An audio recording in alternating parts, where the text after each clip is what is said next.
The meeting is called to order for the regular city council meeting of February 16, 2016. Madam Clerk, the pledge, please.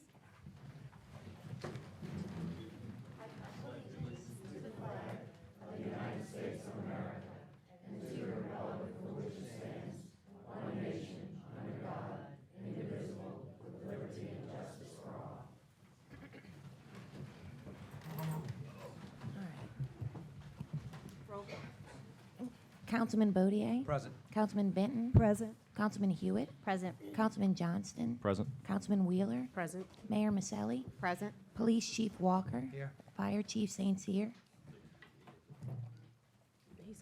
He's here, I think, yeah. City Attorney Burris? And Municipal Clerk.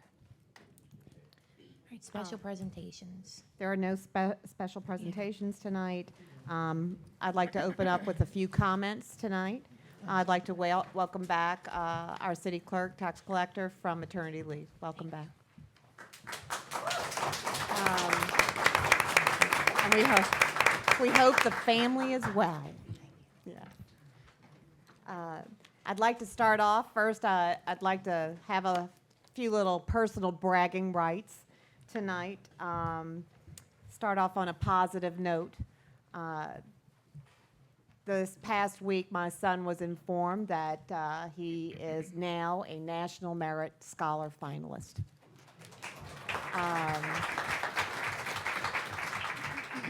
I can't tell you how proud his sister, his dad and I, his grandmother, grandfather, extended family are. We are proud of both our children. This is an exceptional accomplishment. Only 15,000 seniors across the United States are National Merit finalists. He's worked hard. He's a Jesuit student. So you can tell I'm quite proud of him. I invite everyone in the city, if there are any personal accomplishments that you would like to have bragged upon, we would love to take this opportunity at our council meetings to talk about how wonderful our residents are. Staying on that same positive note, I'd like to congratulate our City Hall staff for working so hard. They've been working diligently to contact citizens that may be late or delinquent on paying property taxes. Delinquent taxes are coming in at a steady pace. Subsequently, the outstanding taxes are declining steadily. The tax collector will be advertising the delinquent taxes and sending out certified notification of delinquent taxes. We will post more information on the website and keep you up to date as to the dates and times. There's more good news for the city. We will be receiving $75,000 of firefighting equipment money for firefighters for their equipment.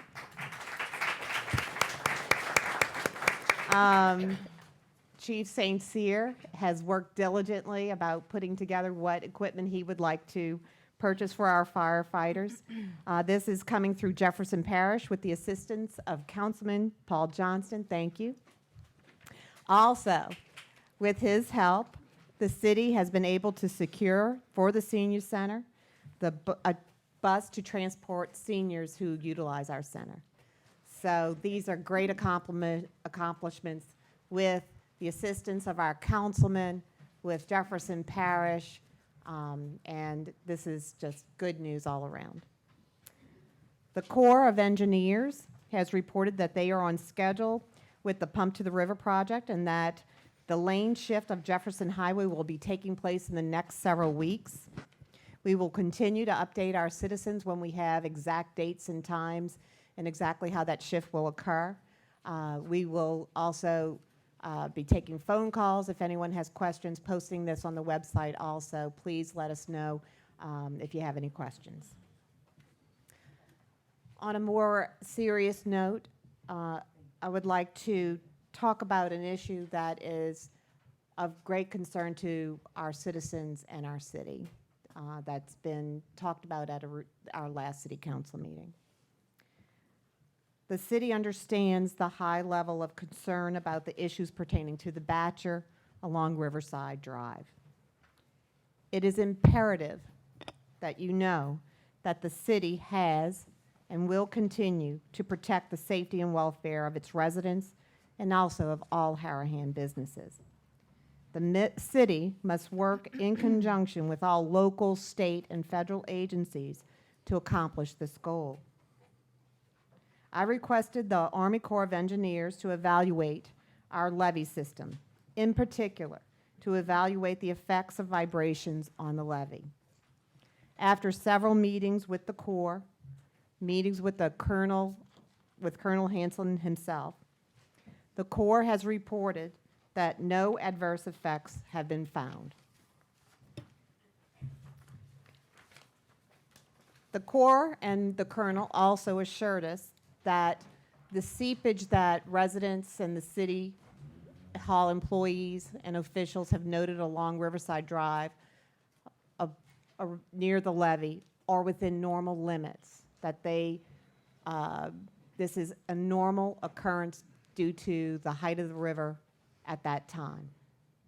So I think that here again is some more good news for our residents to say that we've asked for this to be evaluated, it's been evaluated, and we continue to invite you to tell us what you're worried about so that we can always be vigilant on your behalf. Another major concern has to deal with the amount of sand blowing over the levee. Steps are actively being taken to alleviate this problem. Our new city attorney, Mr. Burris, is researching and reviewing all issues pertaining to the batch or the sand and different issues, and is advising the city of the proper course of action, including the proper way to enforce Ordinance 1333.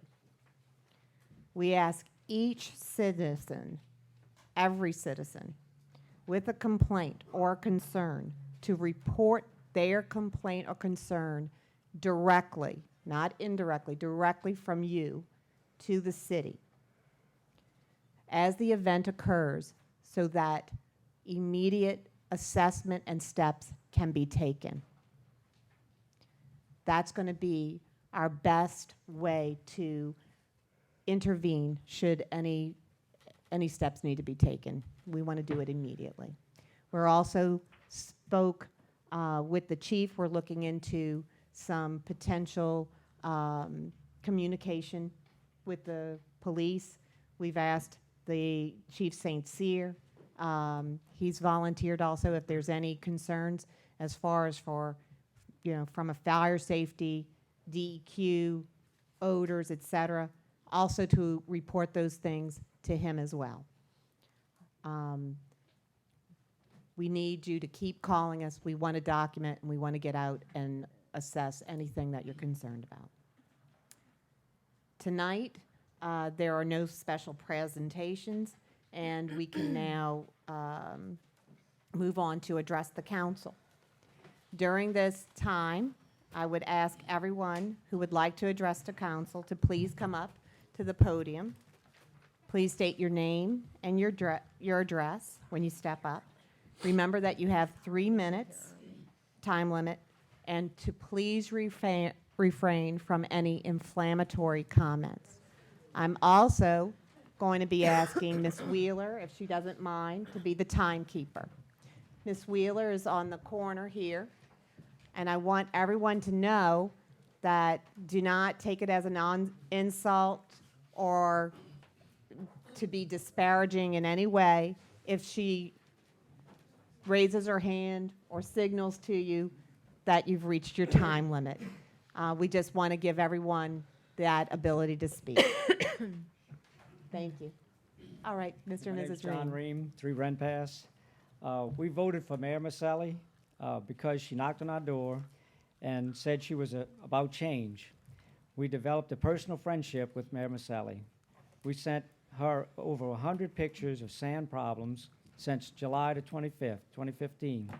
We carried the concerns of the residents to her. She received pictures, emails, text messages, and phone calls addressing sand, vibration, flies, and odors. She also sent us emails, text messages, and phone calls. She was a cancer nurse, and is aware of the health issues, and she took the Nightingale Pledge as a nurse. She took an oath as a nurse. This is a commitment she has made in her life. We are retired, my wife and I, and we felt like giving up many times, but we were carrying the residents' disappointments and felt their frustrations. We have a binder 3 inches thick with much information, pictures, written complaints, and emails. Mayor Maselli was very aware of what Wood Materials has from Bailey to Raven, where there is grass behind the levee and trees in front of the sand pits. These trees and the grass help filter the sand and the noise. That is what we want from Bailey to Hickory. Mayor Maselli was aware of the health issues of the sand, wood mulching fibers, and manure odors. The mayor is aware of health issues because of pictures, complaints, and her years of experience in a nursing career. She heard her heartfelt concern for people exercising and the impact of our heartfelt and the concerns. Oh, now you. Okay. Concerns. Okay. She heard the heartfelt concern of people exercising and the impact of the residents. The sand road has been there, but business is steadily increasing in the last year and causing more problems. The upcoming airport project will cause an even greater impact. We met with the mayor many times at our house and in her office since July 2015. It was the first time we met with each council member at our house, and each council member saw the complaints, pictures, and walked on the levee from January 6th through January 15th. We received a lot of help from Councilman Wheeler, Boudier, Johnson, and Hewitt. We are thankful to them for revealing to us Ordinance 1333, zoning non-urban bachelor district. Line 5, sand extraction provided that the necessary safeguards are provided to protect the surrounding areas and access roadways from obnoxious or offensive odors, dust, light, noise, or vibration. 6, accessory uses attendant to the above uses provided no structure exceeds a maximum of 1,000 square feet in area. Boat or ship repair are not permitted unless such repair constitutes an emergency. There shall be no storage or overnight parking of any vehicle on the property. No manufacturing shall be done on site. We were so excited to see there is a law to help us. But Mr. Reeves. we were very disappointed that Mayor Maselli took Mr. an Reed. oath to uphold the I'm ordinance. sorry. Okay. Okay. Thank you very much. Do I need to state my name? Okay. My name is Evelyn Ream, and I'm John Ream's wife. Be patient with us. We never spoke before on this many people before, so please be patient with us, please. We were very excited that there was a law to help us, but we were very disappointed that Mayor Maselli took an oath to uphold an ordinance and withheld it from us for 6 months. The problems we have listed is from being in the community and talking to residents over 7 months. We attended the special meeting at Franklin Avenue, sewage problem in January. After residents talked, the mayor told the residents they can come to her house to use the bathroom. The mayor was aware the residents were using buckets for toilets during heavy rain. We asked the engineer and the mayor if we could get door hangers to place in the community to ask everyone to conserve water so that the Franklin residents' sewer could get out instead of backing up in their homes and in the street, and asked them to contact us when they came in, and no one contacted us. Mayor Maselli is a cancer nurse and should not allow any residents to use the bathroom in a bucket. We spoke to some residents near Colonial Club course. Some did not know what was going on. We stated the turnover because we have been at meetings each month and have seen different people leaving and coming. We felt Nicole's nervousness of forced early maternity leave while unsure she would return to work. We stated a lack of code enforcement because the companies behind the levee were running as usual. And in an email from Sue Benton on February 1st, the mayor was making a resolution with Wood Materials. The mayor stated at the beginning of a council meeting on January 21st, she cited a resident on Hickory for trash in front of his apartment. We stated the minutes posted on the website to be inaccurate because the minutes online left out the mayor citing the resident and left out much what we said on our 15-minute presentation last month and several other times we spoke. Judy Johnson was taking the minutes at that time. We're asking the council to not accept the minutes and have them typed over more accurate. We spoke of shortage of police officers because residents personally told us of problems with speeding. We saw out our window on Riverside Drive a lot of speeding. We are aware of the reduction of police officers since the mayor's been in office. We believe this is a dangerous thing for our community. The old rundown Burger King is an eyesore for Harahan. We believe the mayor should have done her best to have it updated or torn down. Mayor Maselli took an oath to uphold the ordinances. When sworn in office in January 2015, I can't talk if everybody's going to talk out there, I'm sorry. I'm very nervous, and if everybody's talking out there, I won't be able to talk. I'm sorry, y'all, but I'm very nervous. Please, please don't make me more nervous, because I'll start crying probably. We were told by officials only your mayor can enforce the Harahan law. If the mayor would give us the ordinance on July 25th, 2015, and enforced it, she would have made wood materials a good neighbor. Mayor Maselli ran on a platform of accountability and transparency. It doesn't matter what she's going to do now after this is open to the community. It matters what she didn't do for a year since she's been in office. We can no longer trust our mayor. We're asking the mayor to resign, and if she doesn't, we will seek a recall. Okay, I just want to ask the council if I can please show. Your time. Excuse me. I know there's a mixed people in here, so please be patient. You're being disruptive. Okay, You've had your 3 minutes. And I'm I'm- going to ask you to sit. Excuse and me, you can these people readdress the don't- council. excuse me, these people don't know the pictures. Is that Officer, okay? thank you. Wait, excuse me. She's being disruptive after what we've seen for the past 13 months in these chambers. This lady's being disruptive because she's asking asking for help. I'm asking I her think you're out of line, Mayor. You are out of line. I'm asking you to take a seat. I'm asking you to take a seat.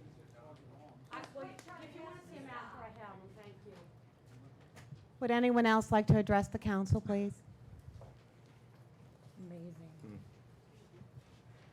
Darlene Schwartz. I live on Sedgefield Drive with my parents, and that's quite a show to follow. Normally, I like to get up here and talk about good things, positive things for the community, and I'm much more comfortable doing that. However, tonight's a little bit different. Here to speak as a citizen, and I've not seen a particular document that's out there blaming the mayor or putting the responsibility on her from everything from 9/11 to the Korean War to World War I, World War II, the bombing of Pearl Harbor, and everything else that's happened in the history of the United States, not just Harahan. Obviously, I'm being facetious about that, and I want to stay within my 3-minute time limit. It takes a lot of nerve, a lot of guts to run for public office. Whether you like Mayor Maselli or not, she's the mayor. Whether you like the city council or not, they're our city council. I ran for chief of police, and I lost, okay? Tim Walker is now the chief of police. I break my back to support him and to do good for the community with the police department and for the city of Harahan. Everybody in here, and I'm not a preacher of any stretch of the imagination, I help people who I like. I help people who I really don't particularly care for because they're people. We all have a responsibility, not just the mayor and not just the people that sit up here, whether you like them or not, whether you like her or not, to do the right thing and to accomplish things. We can all either be part of the problem or part of the solution, and that's a personal choice. To the mayor, I just say to you, my dealings with the public is you're trying to do the right thing for the right reasons. Keep it up, and You know, if you stumble and fall and make a mistake, so be it. These people here should be there to help pick you up and carry it along, okay? So that's all I got to say. Thank you.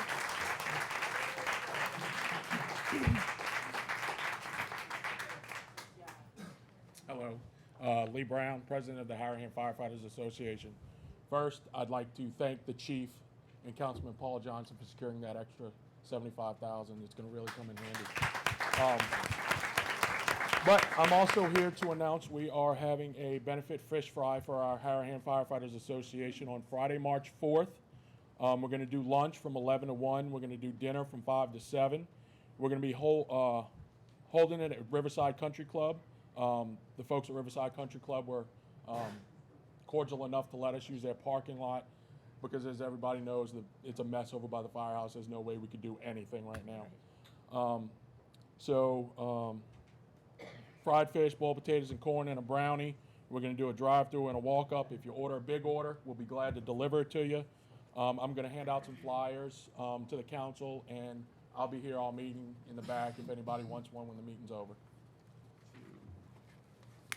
I put it up on our Facebook page, so I'm trying to get the information out. Hopefully as many people can come as possible. 1, 2, 3, 4, 5. Got it? Thanks. Thank you. Thank you. Thank y'all.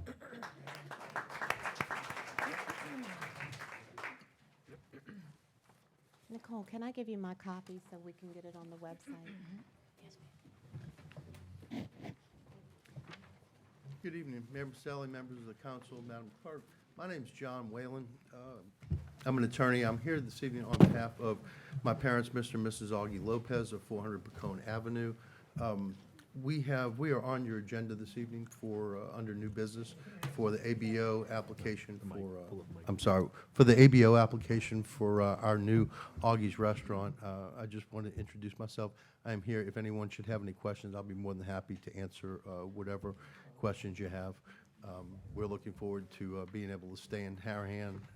As you know, we lost our ground lease came to an end at Smiley's, and so we have now found new space to open a new restaurant in the city limits of Harahan, and we look forward to continuing our I business. personally want to thank you for investing into our city.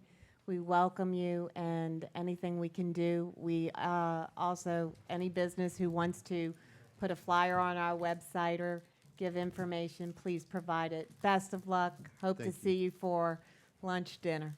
Appreciate it. Thank you Thank very you. much. Thank you.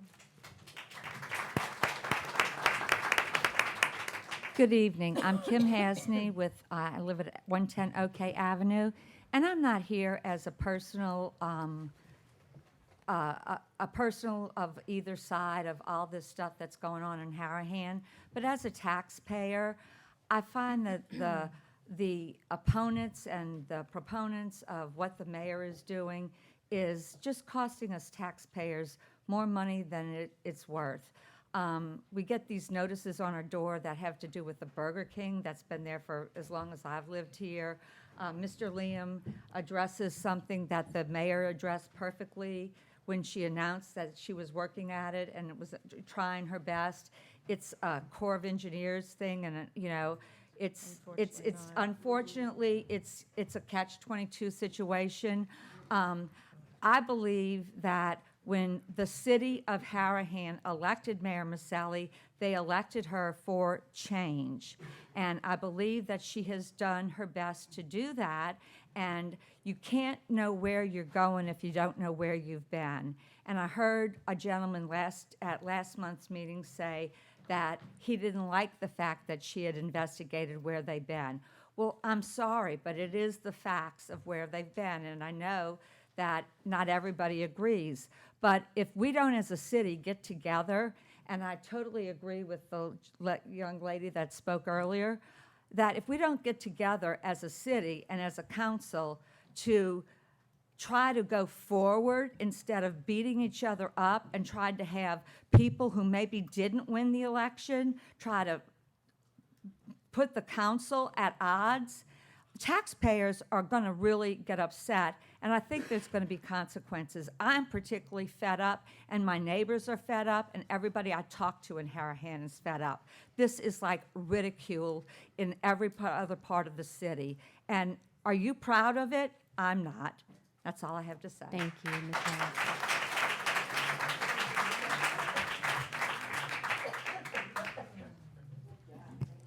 My name is Majine Casnave. Can y'all hear me? You still can't hear me? Just point it to, yeah, there you Up. go. Majine Casnave, 46 Oak Avenue, Harahan, Louisiana. I received this flyer at my home concerning some of Harahan's problems, and I'm very upset with the allocations made in this flyer. First, in my opinion, Tina Maselli is the best thing that ever happened to the city of Harahan. The people wanted change, and we voted for it.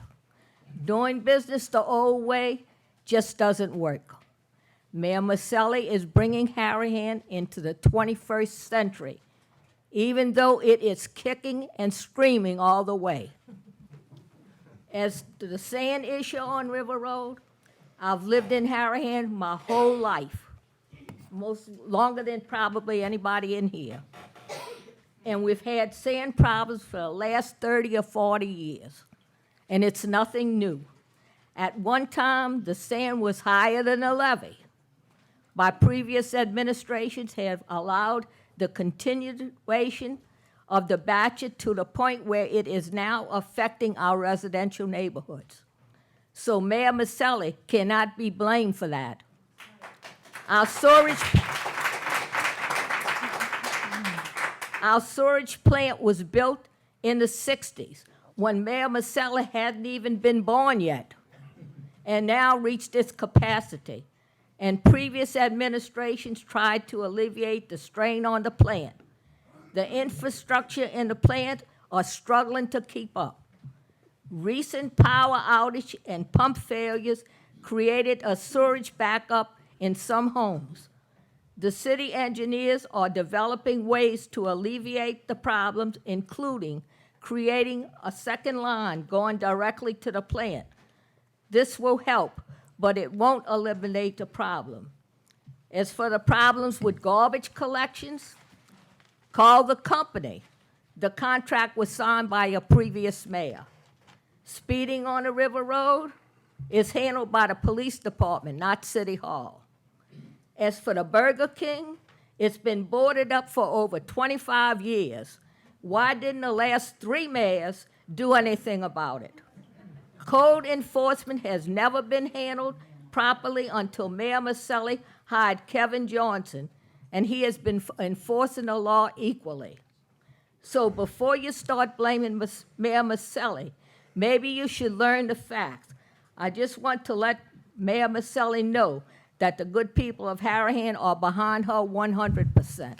Thank you.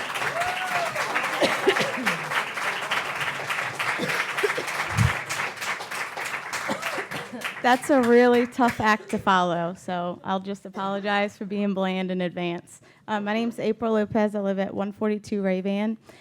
If I'm reading the agenda for tonight right, and maybe I'm reading it wrong, I just noticed that y'all wanted to talk about the budget that y'all had. It was vetoed, and y'all want to vote on it again. We don't want You to. wanna vote It on- just came back up. Okay, well, I just wanted to mention that I remember in the last meeting, Ms. Lulu had said she was going to prepare a new budget to replace this one. She is. So I just wanted to say that I want to support her new budget that she put out. And in addition to that, I wanted to follow up with Ms. Schwartz said and say that, you know, we all need to work together, and the witch hunt really needs to stop. It's been a year. It's been long enough. Let's work together and move forward. We're trying. We're, you know, we have 3 more years together. Yeah. Let's stop being ugly and work together. Thank you.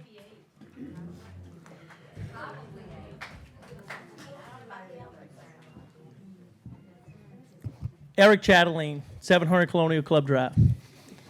I was Mayor Maselli's opponent. Mayor Maselli's the mayor. I'm willing to work with the mayor to move this city forward. I'm willing to work with the council to move this city forward. Everyone takes steps in different ways. I agree with some things the mayor does. I disagree with some things the mayor does. I need everyone to work together to move this city forward. I believe the people in Harahan are here in support of the mayor. People are here against the mayor. We need to work together. No one here is going to agree on everything. I go home and talk to my wife, we disagree on things. I talk to my kids, we disagree on things. I could talk to people in here and agree and disagree. We need to do it in a respectful manner. I think the city has opportunities to move forward. I think the city stalled for a year. The mayors did things that I agree with. The mayors did things I disagree with. I want to see the city move forward. There's no reason for the city to jeopardize itself with what's going on today. I'm going to ask the mayor to help move this city forward in a positive manner. I'm going to ask every one of these council members to help move this city forward in a positive manner.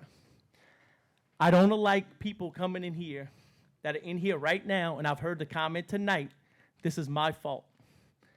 Any one of y'all can sign up to run for mayor. If there's a recall, that doesn't mean Miss Maselli's out. That means Miss Maselli can run for mayor again, and so can every person in here. All you got to do is put your name on a ballot and run. If there's a different way you can do it, put your name on a ballot, get out there, knock the doors, let's run. It's hard for these members to get up here who are elected officials and get beat up. It's hard for them. It's hard for their families. I know. I've been there. There's no reason for people to come in here and attack people the way they're being attacked. Thank you.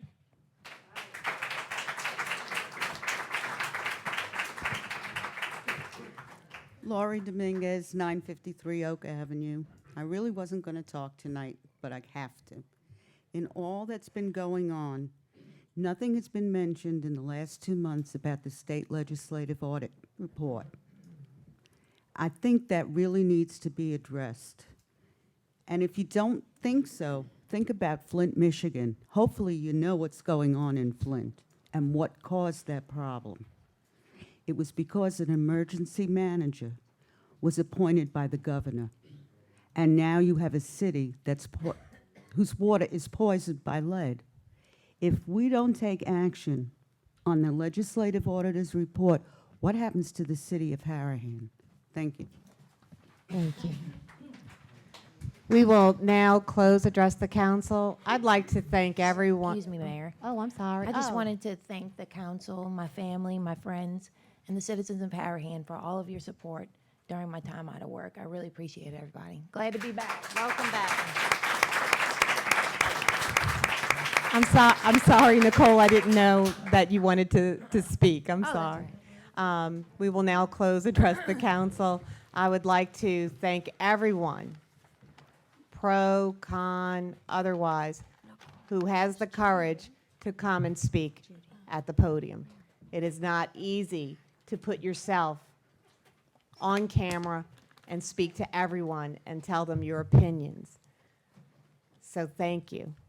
And I welcome constructive criticism and all the kind words and the support that I've gotten, especially in the last 24 to 48 hours.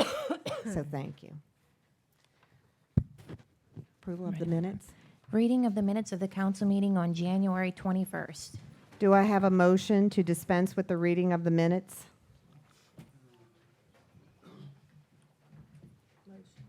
I have a motion by Councilman Benton, seconded by? Second. By Councilman Hewitt. All in favor? Yay. Any opposed?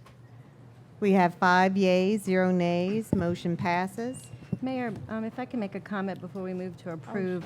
I read over the minutes, and there are some errors and omissions.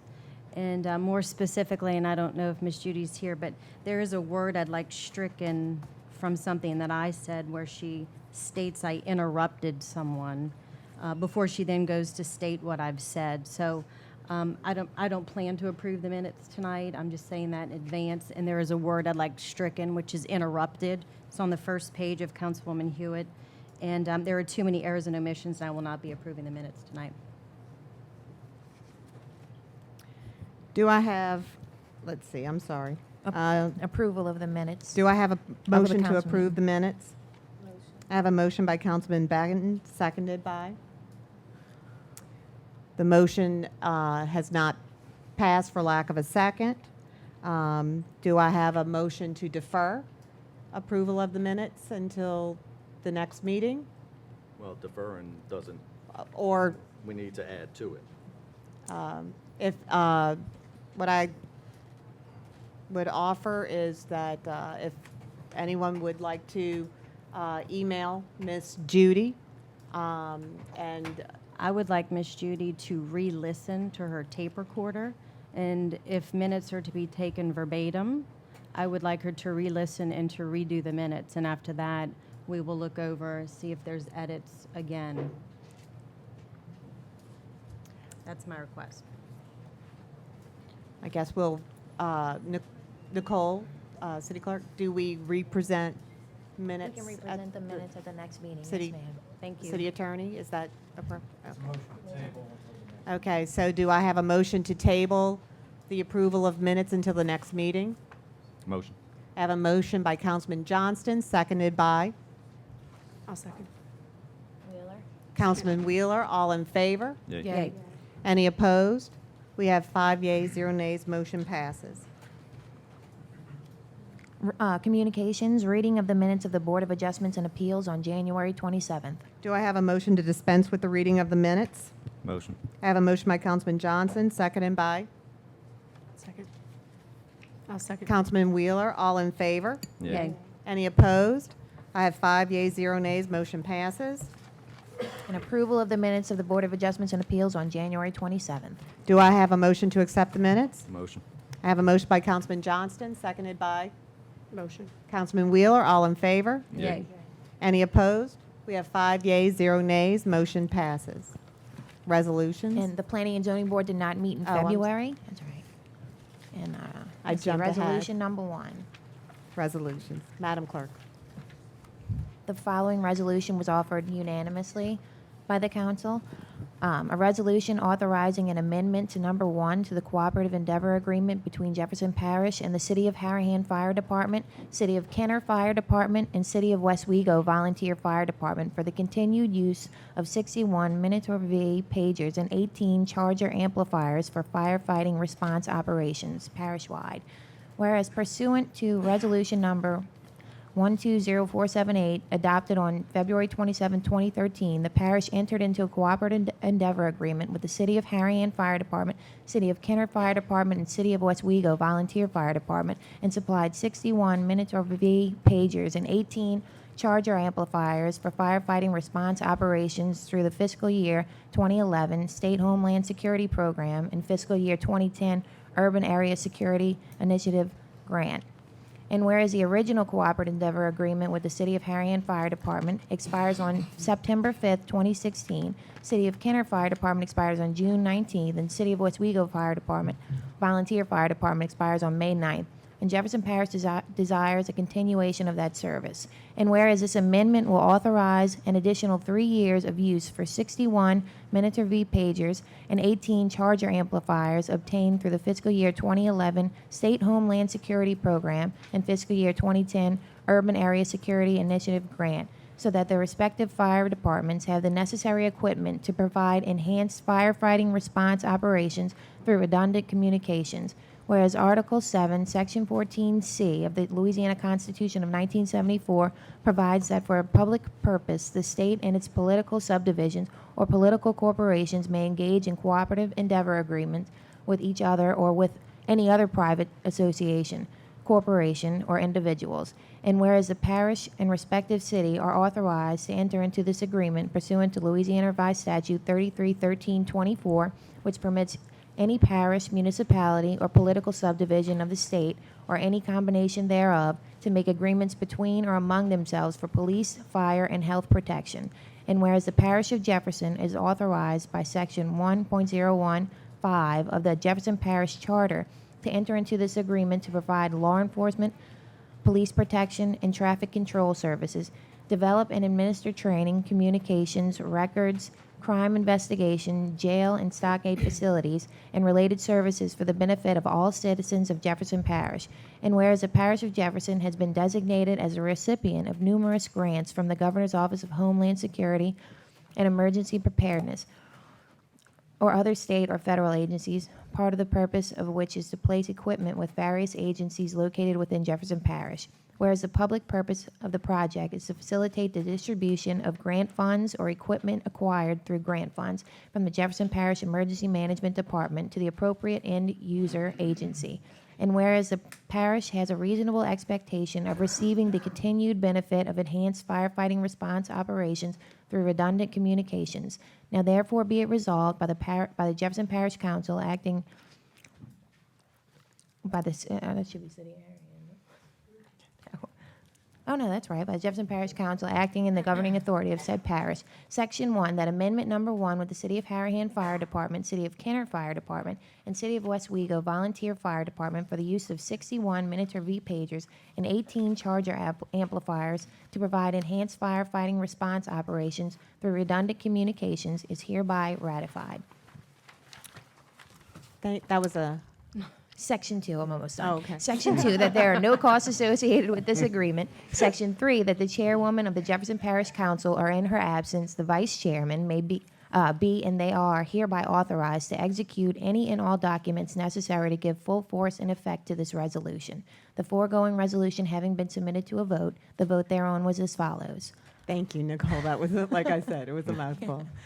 Chief St. Cyr, I was wondering if you had a few comments about this resolution? No, we appreciate the parish allowing us to continue using the communication devices. We use them for our members to, our on-duty personnel and off-duty personnel to respond to calls. That's one of the ways. It's a redundant system. It's one of the ways that we receive our notification of calls, and we just appreciate them making that available for us when they did. So thank you. It's a good night for the fire department. Hey, we're having a good night. Yes, We like that. okay. They're few and far between, but it's. I know. The public hearing is now open if anyone would like to speak to this resolution. Being that there's no comment on this resolution, we will now close to public hearing. Would the council like to discuss this resolution? Be it that there's no discussion, we will proceed with a vote. All in favor of the resolution? Any opposed? We have 5 yeas, 0 nays. Resolution passes, and it's good news for the fire department. Good job. Ordinances for approval? Ordinances for approval. Let's see, the following ordinance was proposed by Councilman Johnston and seconded by Councilman Bodier. An ordinance adopting the annual budget of revenue and expenditures for the fiscal year ending December 31st, 2016 for the city of Harahan, Louisiana. Be it ordained by the Council of the City of Harahan, State of Louisiana, acting as the governing authority of said city, that the below estimate of revenue and expenditures as reflected in summary herein be, and the same is hereby adopted to serve as the budget of revenue and expenditures for the City of Harahan for this fiscal year, January 1, 2016 through December 31st, 2016. The adoption of this budget shall form the framework for monitoring revenue and control expenditures as required by LRS 391310. Attached hereto, made part hereof, and marked Schedule 1 is the line item budget. Any line item adjustment, reallocation within a departmental budget after final approval shall be submitted to the council for approval through a budget amendment. Total revenues, $6,052,775. Total expenditures, $5,957,977. The severability and repeal clause as referenced in ordinance number 1566 is incorporated into this ordinance. This ordinance having been submitted to a vote, the vote thereon was as follows, and this was a vetoed ordinance. Thank you. This ordinance was vetoed, and the vote to take up this ordinance again in January was deferred at the last city council meeting. Since Ms. Lulu is presenting a new budget ordinance for 2016, the council has the option to vote on the ordinance to pass it, or to withdraw or defer the ordinance and wait until Ms. Lulu has her new budget ready. Being that she has made it clear she is here for the long haul, I wish to ask Ms. Lulu to come and speak to the podium about the budget. Speak at the podium.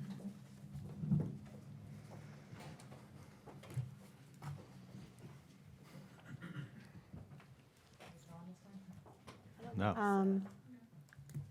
Okay, try now. Hello? Yes, Yes, thank okay. you.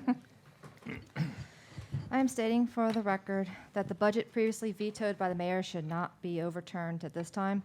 Besides the fact that it is not in the required format, the last line item under revenues entitled 2016 surplus revenue is not in fact a revenue.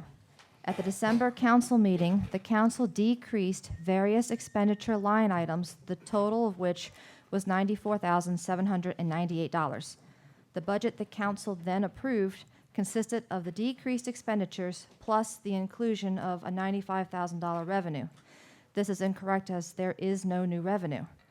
Additionally, I am stating that the $95,000 of expenditures that was decreased included crucial areas which are required for the mayor's office to be able to continue running the city and to provide services to the citizens. Such items included removing entirely the expenses related to polling.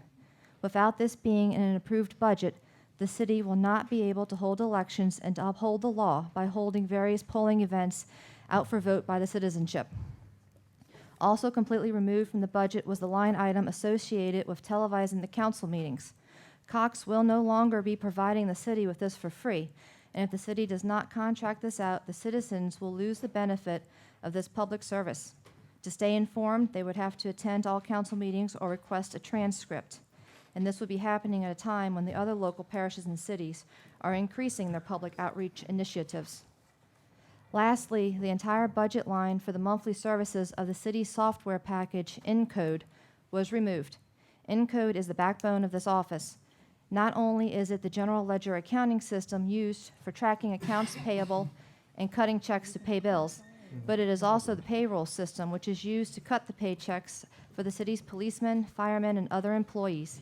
And it is the system used to track and post the citizens' account payments made for occupational licenses, building permits, and court fees. Without Encode, the city could not receive payments from the citizens nor pay their employees, and in fact, the city would be unable to operate. I reiterate, as the vetoed budget removed critical operating items from the budget and included a non-existent revenue line item, I recommend the council uphold the mayor's veto rather than overturning it. My professional recommendation is to withdraw this ordinance. On a related note, the budget process, as dictated by the Louisiana Revenue Statute Number 39, requires that the new fiscal year's budget be made available for public inspection by December 17th and adopted by 31st. As it stands, the city still has not adopted a budget for 2016. This fact is a violation of state law and will result in an audit finding. Currently, the city has not adopted a final numbers as presented by our external auditors, Postal Waite and Netterville, for the 2014 year. At our police chief's request, we are awaiting clarification about some numbers. However, this fact should not be allowed to impede the budget process for 2016. As previously stated, the New Year's budget should have been adopted prior to the end of 2015. It is unreasonable and unrealistic to believe that a budget can ever become a static document. A budget is a working document, a work in progress, and in the routine daily activities of running the city, transactions are encountered that will affect the budget, and when such transactions become material, a budget amendment will be brought forth. As it stands now, we have more than enough information about the projected 2015 year-end revenues and expenditures, coupled with contracts that are currently in effect, to project a reasonable budget for the 2016 year. All budgets for all entities, whether governmental or not, are professional estimates based upon our best estimate of future revenues and expenses. Budgets are working documents to guide the city on how to meet the needs of the city's departments and the needs of the citizens of Harahan. I know that you have gone through multiple reiterations of the budget due to the turnover in accountants, and I believe we are now at the end of the road. Since coming aboard last month, I have been learning the city's software, the city's accounting methodologies, and have devoted myself to developing and refining a reasonable yet conservative budget for the city. The budget I have prepared follows state-mandated laws and governmental accounting practices. My line item budget includes all funds, not just the sales tax, sewage, and governmental funds. but also the capital project, bond reserve, and sinking funds. It includes the required data, which shows the percentage change between the new year and the previous year. It includes the beginning and end fund balances, and it includes the city's budget as a whole, so that the entire financial picture of the city can be seen, not just one fund at a time. As we move forward, I anticipate that the budgeting process will get easier. Meanwhile, I request that the council hold a special meeting in the very near future in which we can go over in detail my new proposed budgets for the 2016 for City of Harahan. Thank you, Ms. Lulu. Ms. Lulu, can I just ask a quick question? So Sure. we all met with you Tuesday night, and we received a draft for 2016.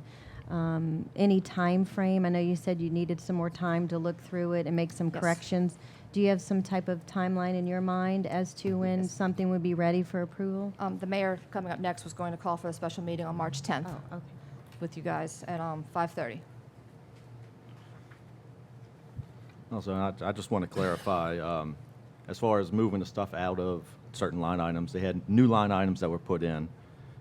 At the budget meeting, we questioned the mayor, asking what the money is there for, asking her, what is it there? What is it paying for? And we couldn't get an answer. That's why we pulled the money out temporarily until we were able to get the answers. Okay, well, we But have this, yeah. I'm with you. I'm with Okay. you. To work with new budget, I'm with you on that, so. Thank So, you. I mean, just to be clear and reiterate with what Councilman Johnson's saying, that we moved money out of paying for the software in code. We removed money so we can't have polls and we can't vote. And we moved money so we can't televise our meetings. All of those lines were removed, that money, and put on the side, because when we came to a public hearing and we discussed it, there was no answer from the mayor as to what those monies were allocated towards. So if it said 15,000 for software, it didn't say software. It said 15,000 for a contract. And we were asking, well, what is that contract for? And when we couldn't get an answer, we said, well, we're just going to put that money on the side until we can get an answer as to what it should be allocated for. So just to clarify and reiterate, and I don't know if any other councilman wants to add to I that. will totally agree. I'd like to address this issue in particular. We had the resignation of our CFO in November at a crucial time when the budget is, the year end is coming to an end and we have to close out the year. We have to pass a new budget by the end of the year. And in order to do that, to move the city forward, we didn't, at that point, in order to do the budget process, after that resignation, did not have an accountant. We did have an accountant on the interim to come in until we could find, thankfully, someone, Ms. Linda Lulu, with extensive governmental practice and abilities. When that meeting was held, it was asked if the interim accountant was necessary. It was December 30th was the date of that meeting, the day before Christmas Eve. His presence was not requested until, I believe, hours before that meeting. There are many line items, hundreds of line items. The budget is complex. Each line item has many times sub-documents, and if you would put all the documents up together, it would be higher than a foot high. Just the general ledger is, I can't even tell you how many inches thick.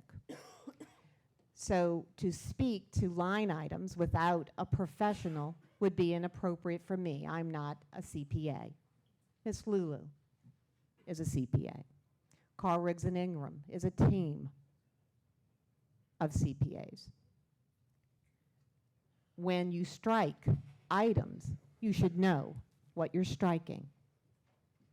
If you wanted the accountant to go over details, that accountant was offered and then not asked for until the last minute. So I wasn't going to pretend to be an accounting expert. I think you deserve more than that. And that is the explanation. Okay, and I would like to give mine, Mayor.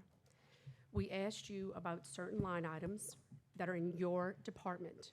I don't think you need a CPA to answer questions about items in your department. All we ask for when there's something that says contract and it's $15,000, you expect us to budget money. We turned to you and asked you exactly what that was for, And your answer was, well, I'm not a CPA. Well, I don't know if you need a CPA to answer something that's in your budget, because I assure you, if I go to Chief Walker or Chief St. Cyr and ask them a line item that's in their budget, I think I would get a response. I don't think I would hear, well, I'm not a CPA. All we asked you is to give us an explanation for, okay, not I know you were about interrupting. ready to cut me off.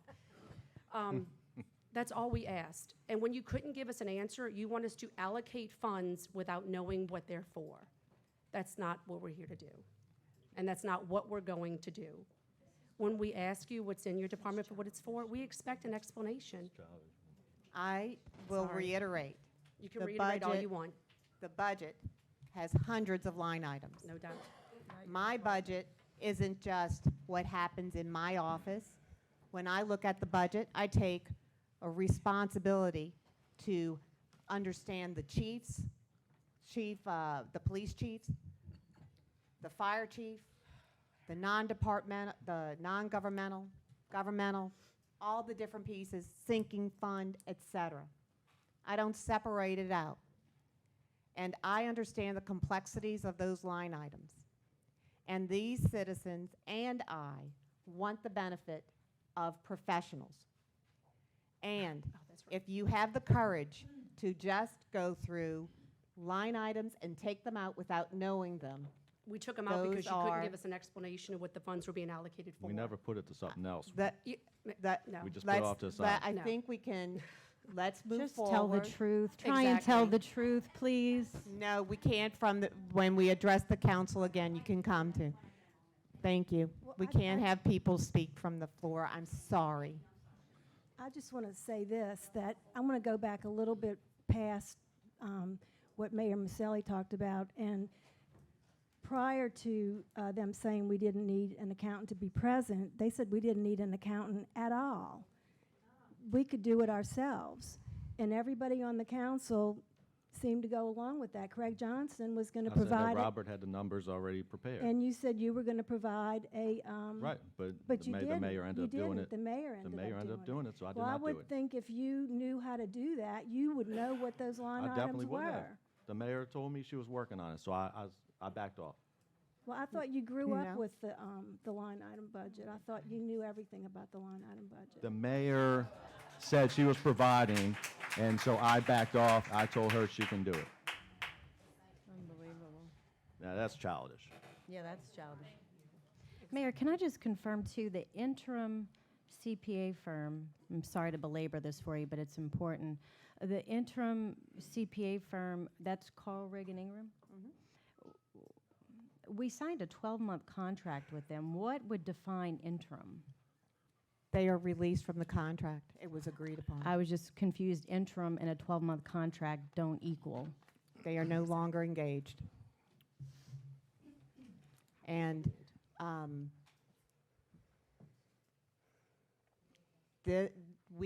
I don't think we should belabor this anymore. Right, I let's- think we're let's going do to it. agree to disagree, and that I am very pleased that the city of Harahan is represented by Linda Lulu, her associate, and we have professionals who will talk to us about the details of line items. Now, do I have a motion to withdraw the ordinance? I don't think we can withdraw a veto, right? Or do we have to vote on it? No, I guess, the way it I'm stands sorry. right now was proposed ordinance number 1. It passed 5-1 as ordinance 1803. Vetoed. The vote to override the veto was deferred to this meeting. Has a new budget been prepared in proposed ordinance form?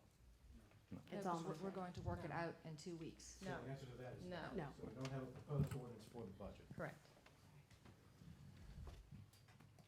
Well, until you have such a document, a new proposed ordinance, my suggestion to you, my advice to you would be to table this for another meeting, because what you're going to have to do with this thing is, because it is a vetoed ordinance, you would either have to vote, if you vote to override the veto, you're going to be looking at ordinance 1803 as your budget, and then you're going to have to come back and amend 1803, line item by line item. But if Correct. we, I'm sorry, I didn't mean to interrupt. Yeah. If we vote on it and it's not, if the veto is upheld, Right. You don't have- then we are officially operating on 15 Last year. budget at 50%, Correct. correct? Right. And then we could thus proceed with the vote and then have the budget document ready for the special city That's an council meeting? alternative way of doing it. I mean, right now, you know. So if you- either if you- would be- If you take no action right now, simply to table it, then you Okay. operate the same way. You're still working on the 2015 budget. So either way. Yeah, either way, the same result is obtained, but if the veto is overridden, then you have this budget in existence, and if you want to amend it, you have to come back with an amending budget ordinance to amend what's been passed. So if you all are convinced that you're going to uphold the veto and go with the 2015 budget, you can do it that way, or you can just table it for another month, and when a budget ordinance is presented, just adopt that. Okay. Well, I think Ms. Got it. Lulu told us Tuesday night when we met, the several iterations we've seen, she's basically said, let me take the data and start over, right? Well, not You're start just- over, but we had some. Well, you're new starting with data. your own budget. My you own, know. yeah, yes, I know what you mean. I'm sorry, yes, it's all, I went line by line, looked at Right. every account, every contract that the city has outstanding right now, and these are my numbers for you. That's what I was trying to say, Yeah. sorry. So do I have a motion to table? I feel comfortable voting on it. Okay, Yeah, want I to do have too. you want to vote on the ordinance that was vetoed? Yeah. Okay. Okay, Now we have to, yeah, so the motion would be, shall the mayor's veto be overridden? but we also have to open it up to the public for discussion. comment, Yes. correct? So at this point, how did you say it worded? I'm sorry. Do I have a motion? The question to the body will, shall the mayor's veto be overridden? Okay. Shall we First step. proceed with a vote to override the mayor's veto? Shall the mayor's veto be Yeah, be overridden? overridden, correct. Do I have a motion? Motion. I have a motion by Councilman Johnston. Second. Seconded by Councilman Hewitt. All in favor? Nay. Oh, I'm sorry. Wait, all in favor? All in favor. I'm sorry. I'm Yeah. jumping the gun. All opposed? Nay. Yeah. Nay. Yeah, whatever you say. We're Right. approving, we're saying We're nay saying- to. we're saying We are not overriding not the veto, overriding. right? Shall the mayor's Nay. veto be The overridden? it stays. Nay. Nay. That Nay. means it stays Nay. vetoed. Right, Nay okay. means it stays vetoed. Right. Okay, so So, what do you want to do? Hands, make sure? we need to, let's make sure we get everyone's vote on record. I'm sorry to do Right. this. In order to, let's take the vote to, in support of the ordinance. If you want to keep the ordinance in place, how many yays do we have? Nays? Nay. Nay. Nay. We have 0 yays, 5 nays. The ordinance is officially vetoed. Okay. End of 1803. Thank you. End of Start over 18. with Ms. Lulu. Thank you. That was some language machinations that Thank you. you helped Yep, me thank with. you. Thank you. Thank you. And do y'all need Just- any more, or So can I leave? well, I know she had mentioned about the special meeting. Are we going to address that? Oh, we- while we're- Yes. And then if we can address the special meeting, I would like to call for a special meeting on March 10th at 5:30. I've checked with Ms. Lulu, her calendar. It is tax season for CPAs and accountants. Just checking my So calendar. that we can review the budget and have our budget for 2016 for first reading. Should be fine for me. And then we'd also, at that special meeting, I would like to address the audit of 2014. And can I also add Yeah. something to the agenda? Go ahead. You'd have to have, I think, Majority. a majority of the, Okay. Wait, we're going to Okay. go to something not on the agenda? The mayor called for a special meeting. She's added 2 items to the can agenda. we go through that approval first, correct? March 10th, 5:30. First of all, I'd like to know if Mr. Gilbert Tell us Burris what- is available first. Okay, so, here's what your code of ordinances says about special meetings. The mayor or a majority of the council persons can call for a special meeting. They have to specify the business that will be considered at the special meeting. If you call for the special meeting at a regular meeting or a special meeting, that means when you're all here, like you're doing Right. right now, calling for the meeting, you don't have to serve anybody. Everybody who's present is deemed to have been served with. So the mayor or a majority of the council members can call the special meeting. So whichever way you want to do So it. the mayor's already called it. Okay, so it's- and So we're I'm creating calling- the agenda. For March 10, what's the And if she wants to add something to 5:30. it, it would be the majority. So can we, Majority would have to vote. just to so that we add. can do this cleanly? For Councilman Hewitt to add something, it would be the majority council. Yes, Okay. correct. So Motion second, majority. before we take, to make this clean, I'd like to know if you're available. March for 10th? March 10th. Yes, sir. It's a Thursday. Oh, we know what time we're looking at? 5:30? 5:30. Can it be 6? Is that okay? You want to do 6? Yeah. Cooperation. Yes. Okay, thank I'm you. available. At 6 o'clock? Yes. So the items that I'm requesting on the agenda are to review Ms. Liu's new budget for 2016, to have it up for first reading, and also to address the audit of 2014 by Postal Wade and Netterville. Those are my items. And that notice is waived. Do I have a motion to have the special meeting on March 10th at 6 PM covering those topics? And then you can add a, Yeah, I'll motion. I have a motion by Councilman Johnston, seconded by Councilman Wheeler. All in favor? Yay. Yay. Any opposed? We have 5 yeas, 0 nays. Special city council meeting on March 10th at 6 PM is now scheduled with those 3 items per the mayor's request. 2. No, I said, Oh, review the budget. I wanted to make it First clear, reading. review the budget, And then the First 2014 reading audit. And the audit. the Postal Wade and Netterville audit, and the first reading for the 2016 budget. Okay. So we're reviewing We're the gonna budget review it and and first read first it? reading at the We'll same be time? meeting with you also as we go through. Also on that, I would like to request that we have the budget to look over at least a week in advance. Yes. I agree. A week defining 7 calendar days? Yeah, Yes. that's preferable. Yes. Okay? Thank you. So I'd like to make a motion to add to the agenda for March 10th special meeting at 6 PM. I think you, Second. wait, you have to delineate what the item is that you're going to add. I was trying. Yeah. To discuss the citizens' concern of what's going on the Batcher. I have a motion to add an item onto the March 10th special city council meeting to discuss the citizens' concerned on the Batcher by Councilman Hewitt. Do I have a second? Second. Have a second by Councilman Bodier. All in favor? Yay. Yay. Any opposed? We have 5 yeas, 0 nays. Motion passes. Thank you, Ms. Hewitt. Thank you. Ordinance number 2, Madam Clerk. May I ask the council before we go to ordinance 2, is Ms. Lulu's presence required for any other questions? I don't think so. Because I know you have children that, thank you very much. Thank you very much. And welcome. Madam Clerk. All right, ordinance number 2 for approval. The following ordinance was proposed by Councilman Hewitt and seconded by Councilman, who would I'll like to second. second? Wheeler. An ordinance amending ordinance number 1797 to allow individual City of Harahan council members to place items of business on the agendas of regular and/or special meetings of the City of Harahan.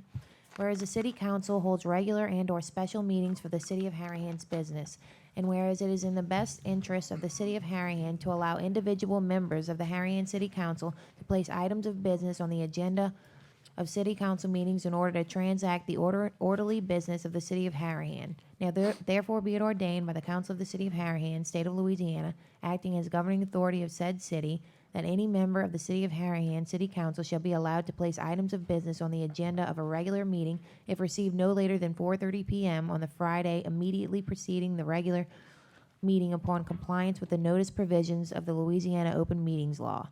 That's LRS 4219. Any member of the Harahan City Council shall be allowed to place items of business on the agenda of a special meeting with the majority vote of the City Council. If a majority of the City Council agrees that an agenda item of business advanced by one council member should be included on a call for a special meeting, then this item of business is appropriate to include on a call for the special meeting.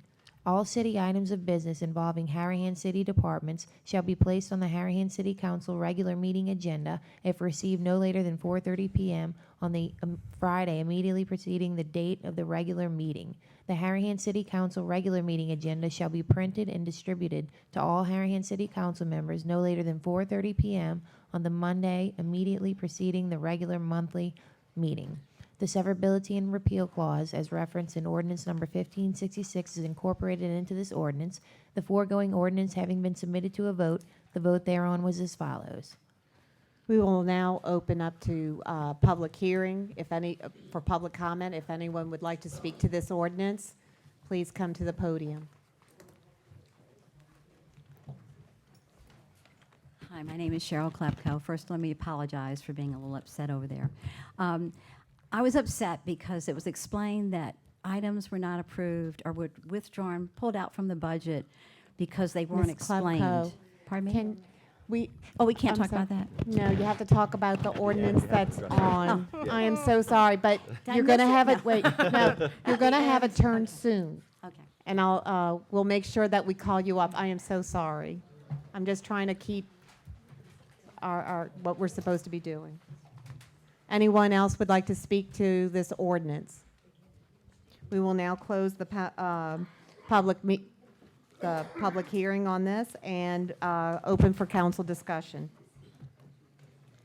Well, I have a problem with Section 2, where it says, "Any member of the Harahan City Council shall be allowed to place items." Can we have, I just hear rumblings, trying to keep Ms. Benton's voice is soft and sometimes hard for everyone to hear. I'm sorry.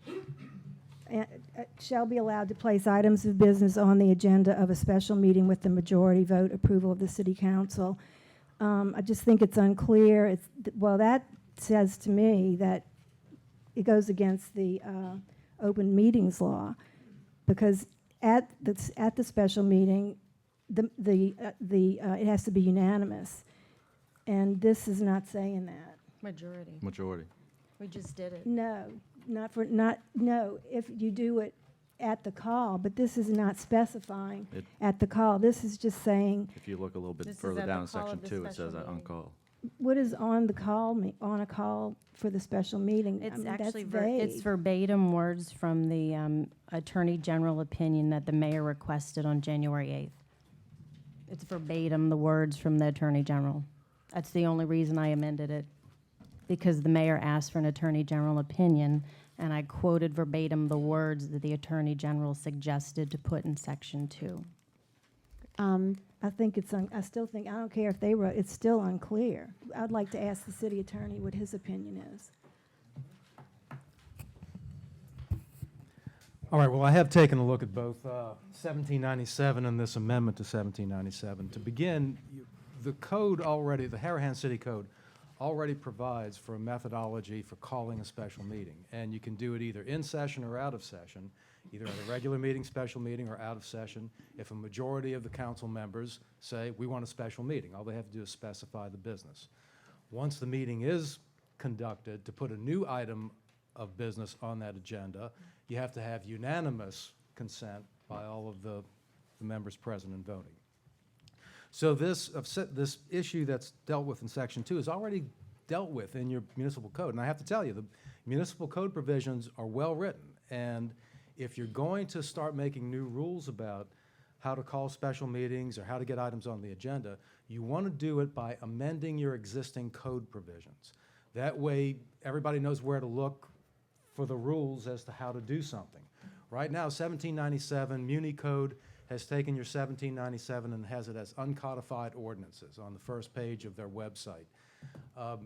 What you want to do is make sure that when you adopt ordinances that are going to change existing procedures, you do it by saying Section 2-16 of the Harahan Municipal Code is hereby amended as follows, and by adding stuff in. That way, Muni Code knows where to stick it in the municipal code section, and everybody knows where to look for the rules of procedure.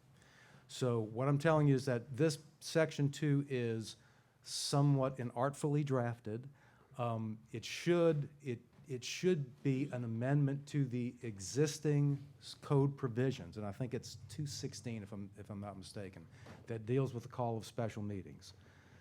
some other items that you have here. In Section 1 of this amending ordinance, the language that says, proceeding regular meeting upon compliance with the notice provisions of the Louisiana Open Meetings Law, that's superfluous. You don't need to put that in there because the Open Meetings Law controls everything. Nothing that you guys can do as a city council or the mayor can contravene the Open Meetings Law. So you don't need that language in there. But more importantly, what this provision in Section 1 and then Section 4 do is they don't specify who's supposed to be doing what. They don't say, you say that you're going to place, anybody can place an item on the agenda if received. Well, by whom? You ought to specify your clerk. What section are you on That's now? on Section 1. A council member. Yeah, but it says it has to be received. If received no later than 4:30. Well, By by a whom? council member. Well, the council member doesn't The prepare the city agenda. clerk prepares our agenda. Right, and Right, that's in our procedures. that's what this should state. This should be an amendment to the first section of that administrative article, number 2. You should now have it, regular meetings are this. Here's how you get things on the agenda, number 2. Number 1, just divide it up, number 1 and number 2. That makes the city code consistent. When you're talking through that, you're talking about all of our ordinances that you've looked at and this procedure that you're asking us to put in place for all of our existing ordinances, not specifically this one. Yeah, here, henceforth, now and forever, when you want to get something on the agenda, it's specified that whoever wants it sends it to the city clerk not later than 4:30 p.m. so she can prepare the agenda that has to go out not later than 4:30 the following Monday, right? Because So sometimes it's too wordy, and then sometimes it needs more words. Right. Well, no, that's and it's a matter of legislative draftsmanship. It's Okay. not, because you guys haven't, you're not lawyers who've done this before. I'm not castigating you. No, I don't take it that way. I understand what you're trying to get to. I'm just telling you how it should be phrased a little bit more elegantly, because your city code's pretty well written. Because I'm sorry, in Section 1, the initial ordinance, because this has already been approved, Right, right? yes, This I is know. amended based on the mayor asking for an attorney general opinion. Right. I And understand that. returning it unsigned, because I guess she didn't agree with it, but it was approved by 4 council members. But in Section 1 of the initial approval in August, any member of the Harahan City Council shall be allowed to place items on the agenda of a regular meeting if received no later than 4:30 p.m. on Friday immediately preceding the regular meeting.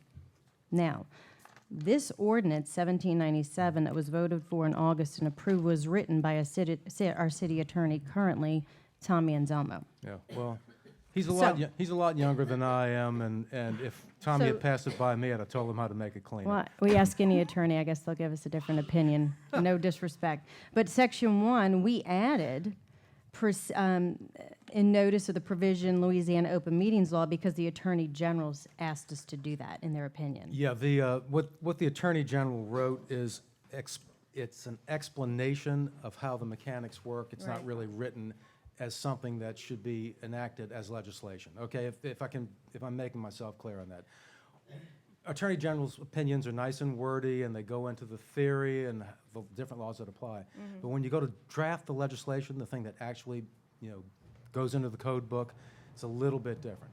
And I'll give you, for instance, why it's inelegant.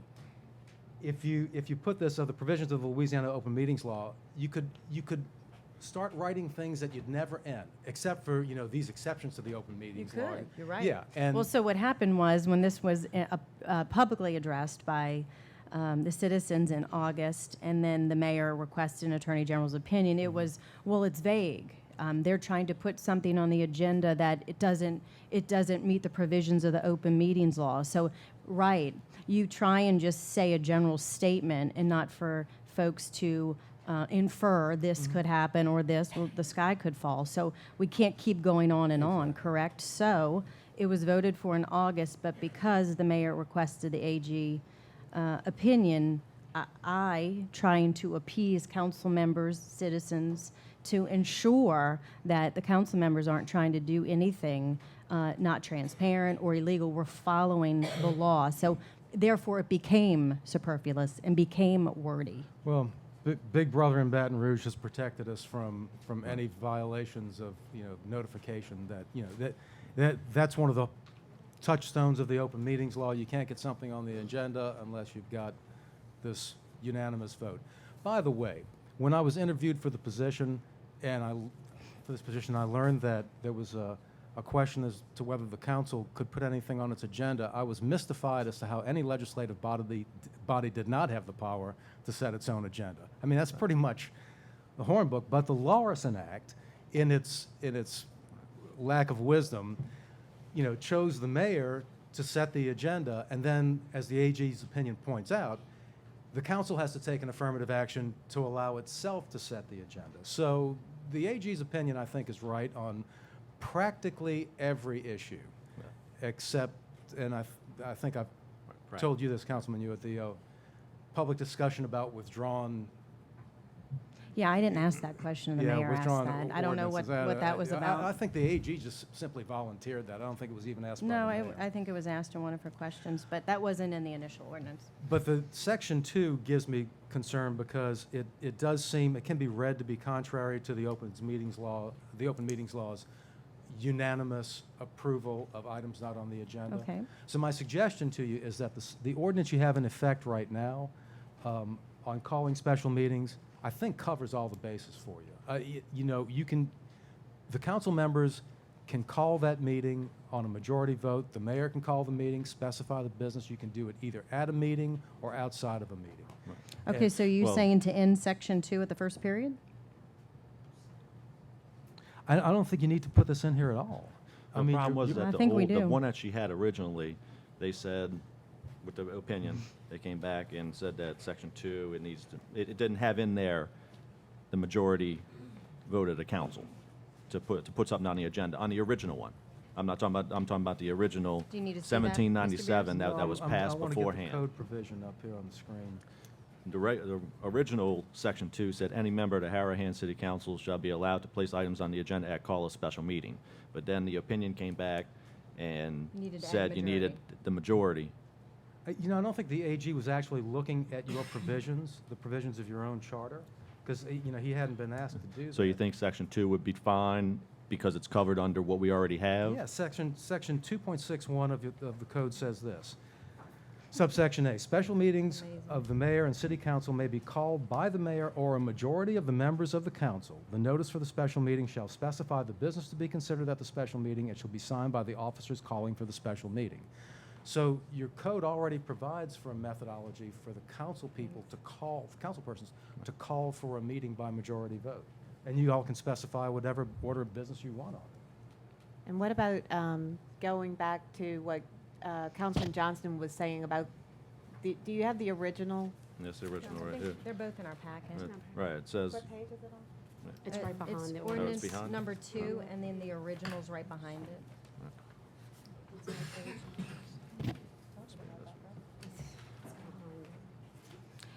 Mr. Burris, whatever we need to do Right. to move this forward to a vote tonight, just let me know what edits you'd like to make. I got to tell you, Councilman, I just think that what you've got here is just, it needs to be reworked so that it's consistent with the code and needs to be given a code section number so that when you open the municipal code, you can look at what it is that what the actual procedure is.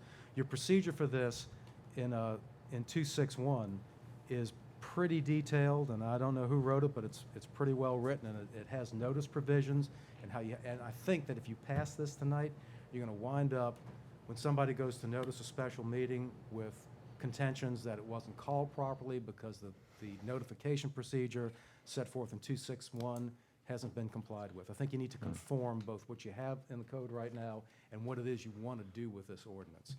And, I feel like we're a big job in this. well, I'm just being a lawyer.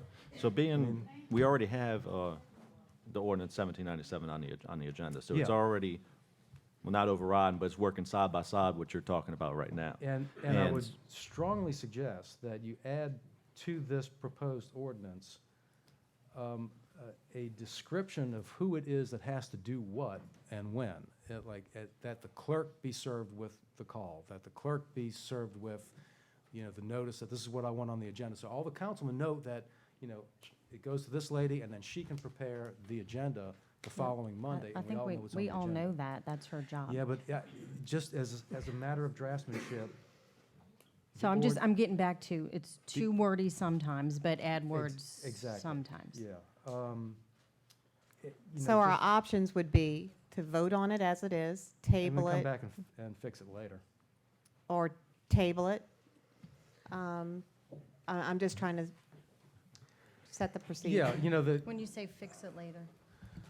well, if you pass it right now, it's going to go to the Muni Code people. They're going to do exactly what they did with 1797, which is put it in this uncodified ordinance section. And then when anybody opens up the code book to figure out what to do about calling a special meeting, all the rules won't be in one place. And I think when, So my suggestion is conform everything so that your ordinances amend the existing ordinance and say, this section 6.1 is hereby amended to state as follows, and then set forth the rules for doing the special meeting and for getting things on the agenda, and who gets noticed, how they get noticed, and what they have to do after they're noticed. That way you're not confused as to, well, I've got this uncodified ordinance sitting out here and this other stuff in the code book, and everything is working together smoothly. That's my suggestion to you as somebody who's drafted ordinances before.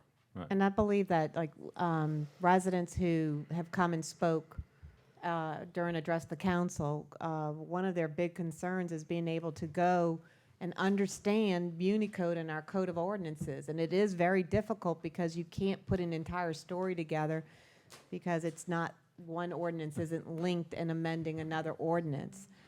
So having ordinance not uncodified adds to a lot of confusion. I remember a resident in particular who lives on OK Avenue who said, I don't understand how you're coming to this because I don't see everything. They Let don't me give you understand. just one example of, just coming into this cold and never having dealt with the city of Harahan before on this stuff. The way that you guys are proposing ordinances is, you put them on the calendar as ordinance number and leave it blank. Right. And then when you pass it, you give it a number. And so just like the budget ordinance, you had ordinance number 1. And, well, it's not an ordinance, it's a proposed ordinance. And the Louisiana Municipal Association in its handbook, that's what they call them, proposed ordinances. So you want to get your nomenclature straight. When a council member introduces something, that's a proposed ordinance. And my suggestion to you, I think I sent an email around, is just give it a sequential number, 2016-1. That's the first ordinance, the first proposed ordinance of 2016. Number 1, number 2. And then your clerk can say, okay, the next item up is proposed ordinance 2016-13. Once you pass it, then it becomes an ordinance and is given the sequential ordinance number. And your ordinance, every ordinance you pass, if it's going to become part of your code, it's amending the code that is your ordinance. I think it's 1060 or something, 1068. So all of your ordinances need to, if they're going to amend the code, they need to say that. They say, section 6-2-62 of the code of the city of Harahan is hereby amended to read as follows. And then you set out how it's going to read. So when Muni Code gets it, they look at it and they go, change it here, put it there. That's the proper, and I'll give you for instance, the state legislature. When the legislator introduces something, it's a bill. And every time it gets amended, it gets engrossed, it gets re-engrossed, and the bill continues with its bill number, Bill 345. And when it's finally passed by the legislature, it becomes an act. So you want to keep your terminology separate. You don't want your proposed ordinances come here reading ordinance number blank, because it's not an ordinance, it's just a proposed ordinance. So I can help you straighten this out. Just a little bit of housekeeping to make it My work main for the question future. is, just like I was saying, 1797 is already on the books. Right. So we would have to go back and clean it up anyway, right? Well, yeah, it should be. It should be made to be existing an 797? amendment. It It should be exists in made, 1797 Yeah, because to- it's already covered under something else, Correct. so that should have been amended rather than putting the whole it sh- ordinance it into should be play. conformed so that it's an amendment to. Well, isn't that what So- it says? Amending Wouldn't ordinance it- 1797? No, what you're saying, 1797. 1797 itself. Should have conformed into what's already there. 1080? What was that? Yeah, it Lieutenant? should have read, hereby ordains that Section 260 of the Code of Harahan relative to regular meetings is hereby amended Okay, 'cause- and reordained to read as follows, and then set out the new language that you want. I would suggest you put it under 260. Because the as original one subsection A. says ordinance, this is the original, All right. ordinance amending ordinance 1080, which I, Right, that's the code of the city of Right. Harahan. right. So that already took Yeah, but- over or Yeah, but it hasn't adjusted amended a specific section. And that's what I think Muni Code is looking at. They've got this uncodified ordinance. It amends something, but you all haven't told them where to place this in the municipal code. And that sounds like a separate issue, like you saying, on a go-forward, all of our ordinances need to Well, be you done need that to- way, because you- we're you not, should- we're obviously not doing it You the should- proper you should- way, right? So we're gonna have to clean it up Well, you anyway. should do that with 1797 as well, because you want 1797 to show up in Chapter 2, Article 2 of the Code of the City of Harahan, which is relative to Right. City Council, Division 2, Rules of Order and Procedure. You want it to appear in your Rules of Order and Right. Procedure, not just be a ordinance floating out there in Never Never Land. And your ordinance, 1797, should have, I wasn't here then, but it should have read amending a certain section, Section 6.2 of the Code of the So not City just of Harahan. amending the ordinance, actually specify Yeah, exactly where specify, it's- how the code of the city of Harahan is Right. gonna read. So being that we have to clean it up anyway, what is your suggestion today with this? Would it be to vote on it because we have to clean it up anyway? just- why Or don't would you it be just- to I would defer like it? to move for a vote, if we could Okay, well, amend you here. know, that's That's perfectly what I would you're like right. to do. I'm This just- has been, all right. this has been going on I mean, since that- August. that's, like you said, we can clean it up. With the, as far as what we have on the books already, we're gonna have to come back and clean it up You're anyway. gonna have to clean this up. We're gonna have to clean up what we did originally anyway. But then you're going to have to clean up 2 ordinances as opposed to 1. Well, this could be one ordinance because it's going into one. So, Just so that I get a sense of what is it that I get the, Right. putting items on the agenda at a certain time, getting the agenda out at a certain time. But what is it about the special meeting call that is not already handled by Section 2-61 of the code? I mean, it already says a majority of the council members can call for a special meeting. Anybody want to talk about that? Tim? I Let mean- somebody else take it. Well, I mean, just because the law is not being followed doesn't mean that something's wrong with the law. That just means it hasn't been followed. But, Mm. I mean, the Section 2-61 already provides for this. I mean, it's right there, and it's got a procedure, a fairly well spelled out procedure about how to do this, especially on the service thing, because you don't. Right now, this ordinance, the amending of 1797, doesn't have anything about notification of council members who might not be in the majority or who might not be at a meeting. And my fear is that if somebody goes and calls a meeting under whatever this ordinance becomes, and it doesn't comply with 261, somebody else is going to say, the meeting's illegal, you didn't comply with 261, it all hadn't been put together, and you're going to have a fight. And nobody wants to have a fight. Everybody wants to have clear procedures as to how to do things. Just a friendly suggestion that if you just put it all in one clear procedure that spells out how it gets done, you eliminate fights. You don't lead to confusion and, somebody hiring lawyers to go fight about something that doesn't need to be fought about. Right.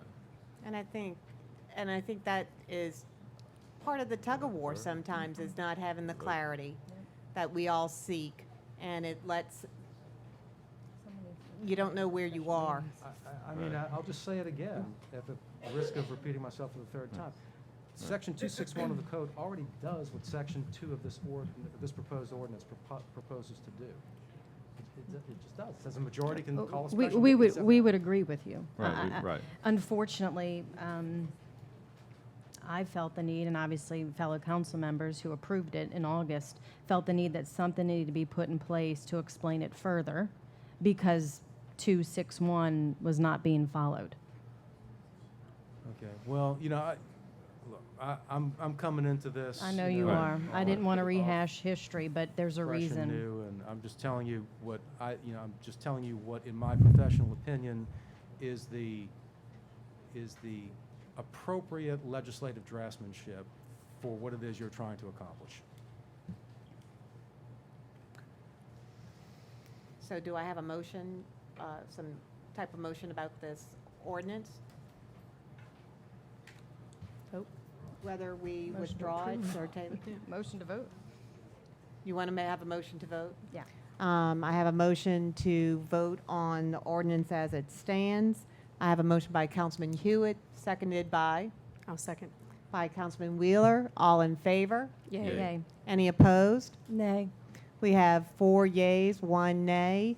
Ordinance passes.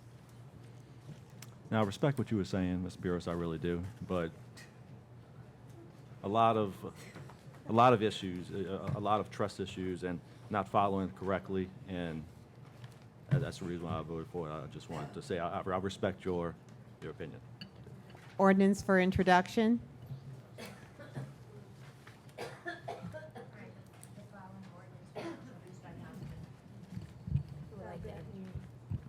Benton. An ordinance establishing convenience and technical fees for online services, credit card, debit card, check services, and electronic bank transfers for the payment of any charges, fines, permits, taxes, fees, or any remittance to the city. There's no old business. None. New business, high content ABO application for Augie's Restaurant located at 6005 Jefferson Highway, Suite D for Augustin Lopez. Do I have a motion to approve the license? Motion. Have a motion by Councilman Bodier, seconded by Councilman Wheeler. All in favor? Yay. Yay. Any opposed? We have 5 yeas, 0 nays. License is approved. Congratulations to Augie. We will now address the council to the public. Anyone wishing to address the council, please come up. I just reiterate that we all have 3 minutes to speak our minds. Please avoid any inflammatory conversation, and this is the time when you can say anything you want. Thank you, Ms. Klefko. Thank you. Sorry about that again. I just want to say that, first of all, evidence of what just happened, that is unbelievable that was voted for. Unbelievable. Can't believe the waste of time this is. And I question why somebody would pass something like this. I want to know their motives, okay? Next thing. The fact that line items were not approved is amazing in the budget. I'm a little nervous. I haven't talked a long time in front. Anyway, to say this $15,000 thing, okay. What about the $4,000 for Cox Cable to televise all the meetings? That was pulled out too. Many other items were pulled out that were questionable. Why they were pulled out, clearly explained. There was no problem with misunderstanding what they meant. So anyway, that's all I want to say. And again, it's just amazing. I guess I have to get back into this. I have been out of it for about 5 years, and I guess it's time to get more involved because I can't believe y'all can sit here and look at us and vote for something you just voted for. How can you do that without any responsibility? Amazing.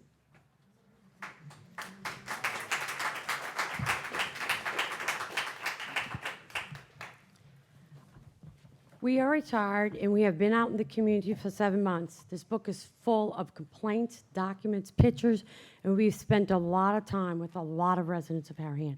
We can't understand why the mayor who saw these pictures on July 25th, 2015, would not tell us of Ordinance 1333 to protect us.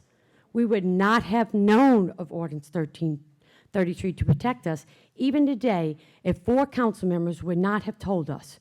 Why would the mayor hide this from us? The mayor received more than 100 pictures since July 25th. That's 7 months ago. These are some of the pictures that the mayor received.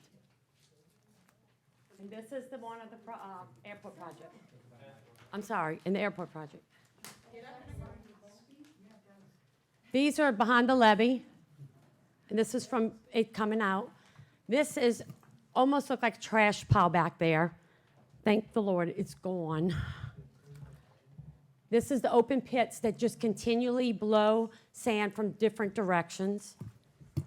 This is another sand pit that looks like the Sahara Desert that we can see from the levee with a crane higher than the levee. This is pictures of a truck, a garbage truck, or picking up maybe a dumpster, I guess, full of sand.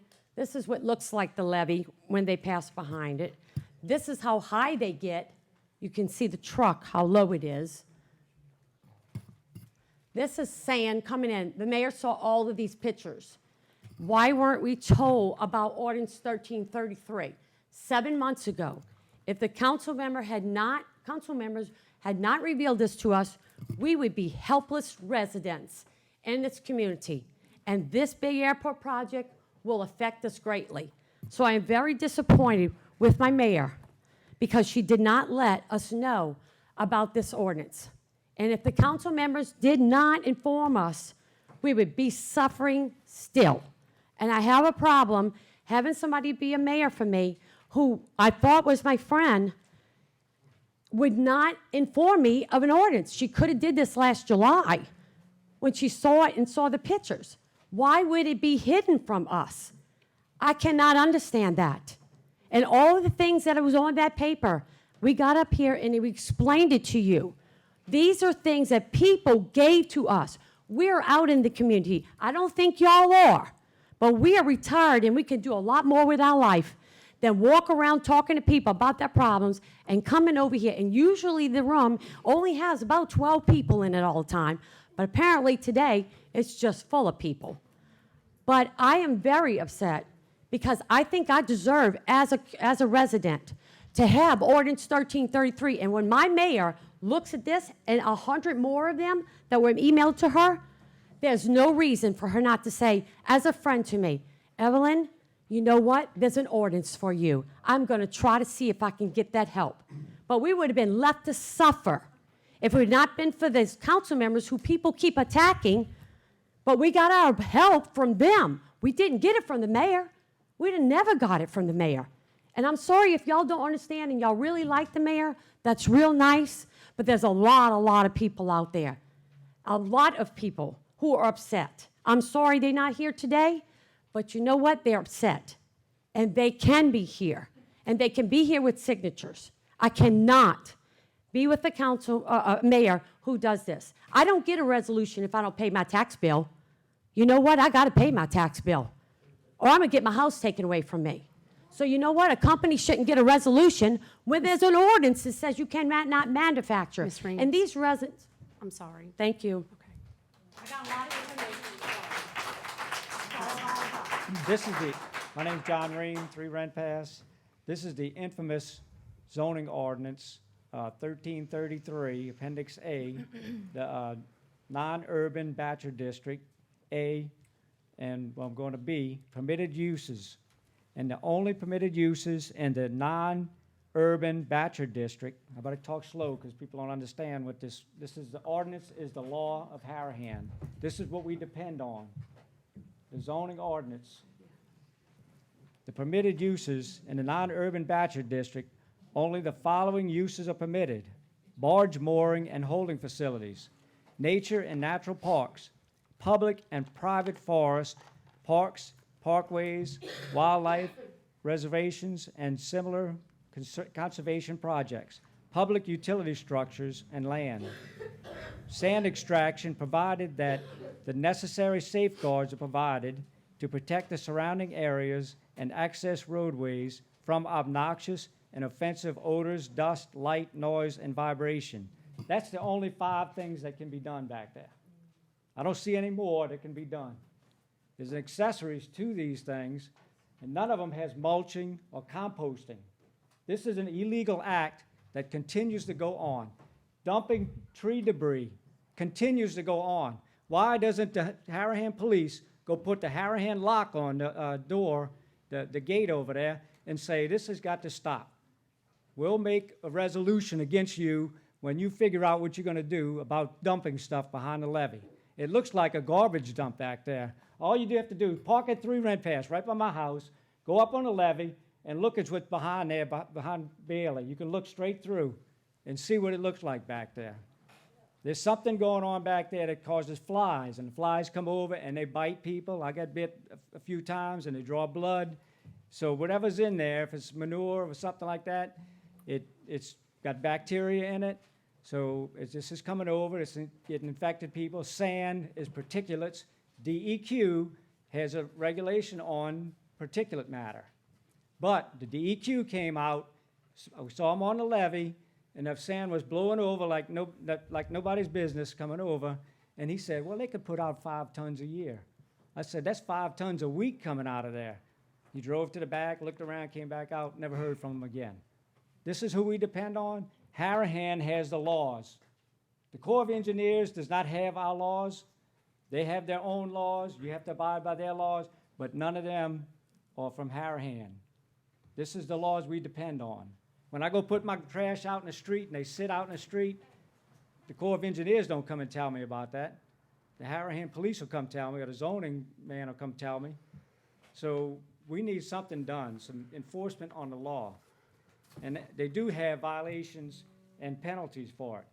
And the teeth on here are that each day that there is a violation, there's a penalty for it. Mr. Up to Reeves. $500 and/or imprisonment, no more than 16 days for each day of violation. So don't tell me they don't have a teeth in that ordinance. And that's our law.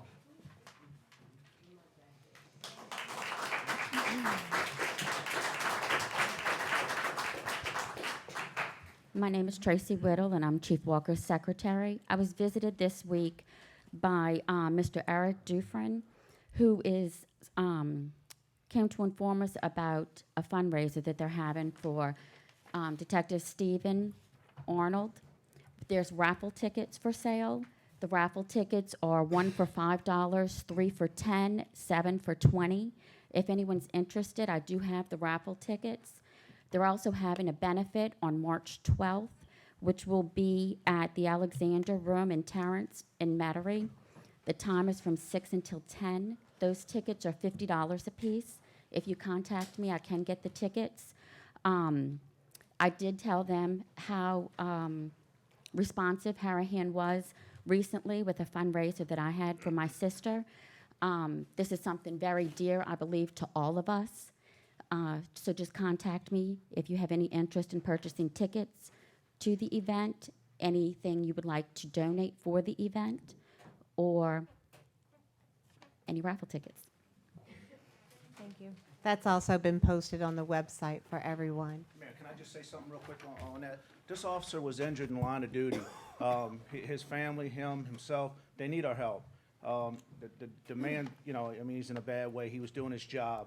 He actually was on the task force, serving a warrant, and he got injured. He really needs our help. And I know we got a lot on our mind tonight, but let's please keep him on our mind also and see if we can do something for him, the whole city, friends, family, you know, just try to help this gentleman and his family. He really, really needs it.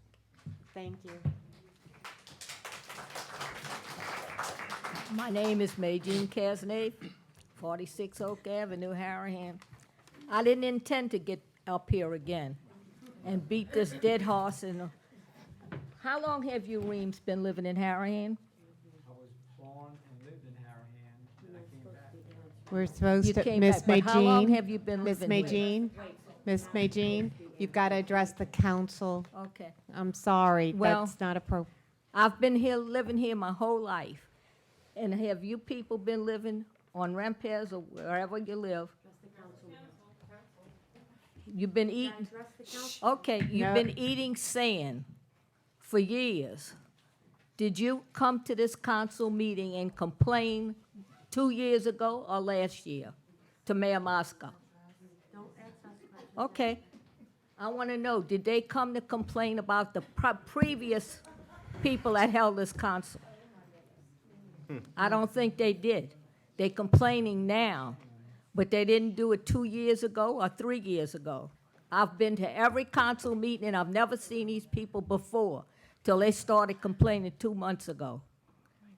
Like I said, I've been eating sand for years, and I know they new people that just built this house. That's all I have to say.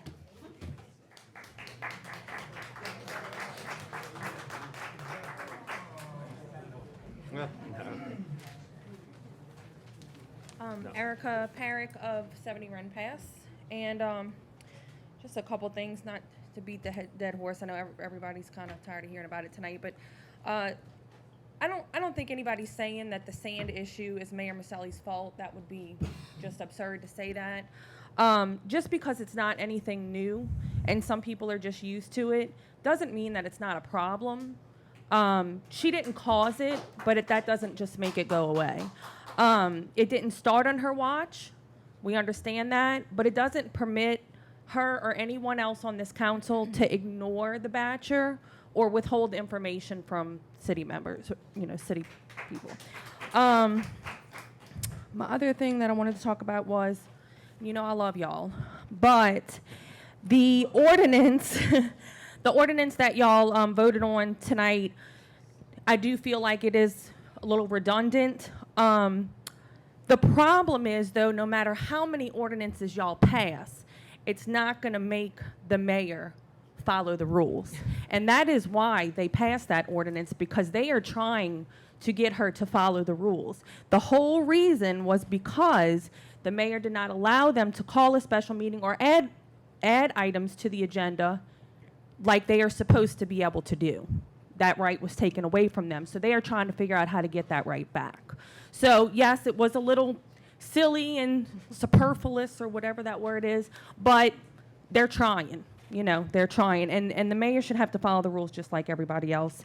And lastly, I just want to say to my cousin Nicole, our city clerk, I'm so glad that you're back. And I am very sorry for the way that you were treated. It's for somebody who has not an enemy in the world. Not an enemy in the world. Everybody in this room loves this girl, and she was treated very unfairly by our mayor. And I take that personally.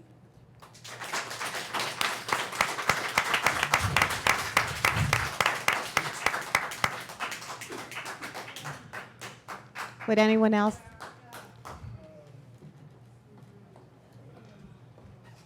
Hi, I'm Terry Valenti, 191 Colonial Club Drive.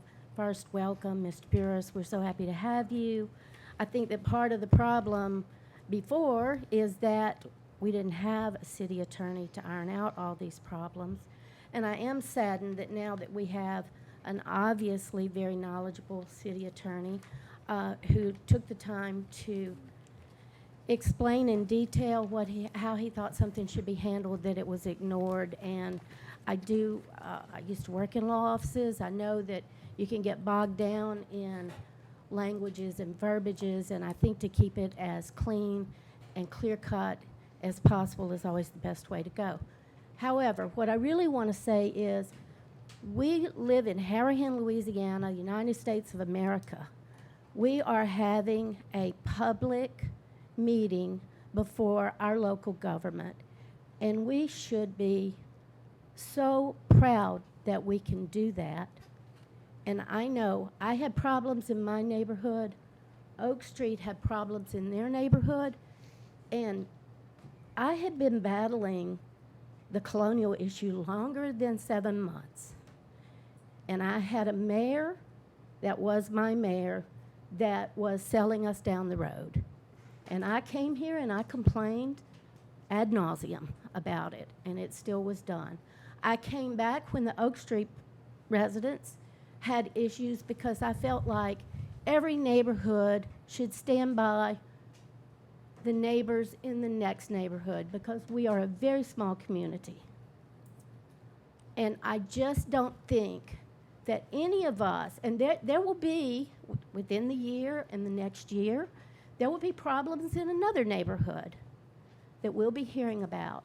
And those people will feel very small and outnumbered unless we come together and support our neighbors who are trying to keep their area safe and a good place to live and a good place to come home to and raise our kids and our grandchildren. I do not, however, think that any of us should allow our issue to get hijacked by people who have been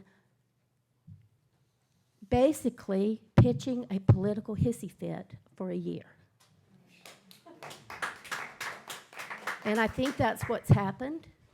And I know I can't speak to the people here on that issue, but I would just like to say, I think they've done themselves a real big disservice, because when you allow something that is so important to you and your home and your family and your neighbors to get hijacked by people who have other motives, you really take the strength out of your arguments.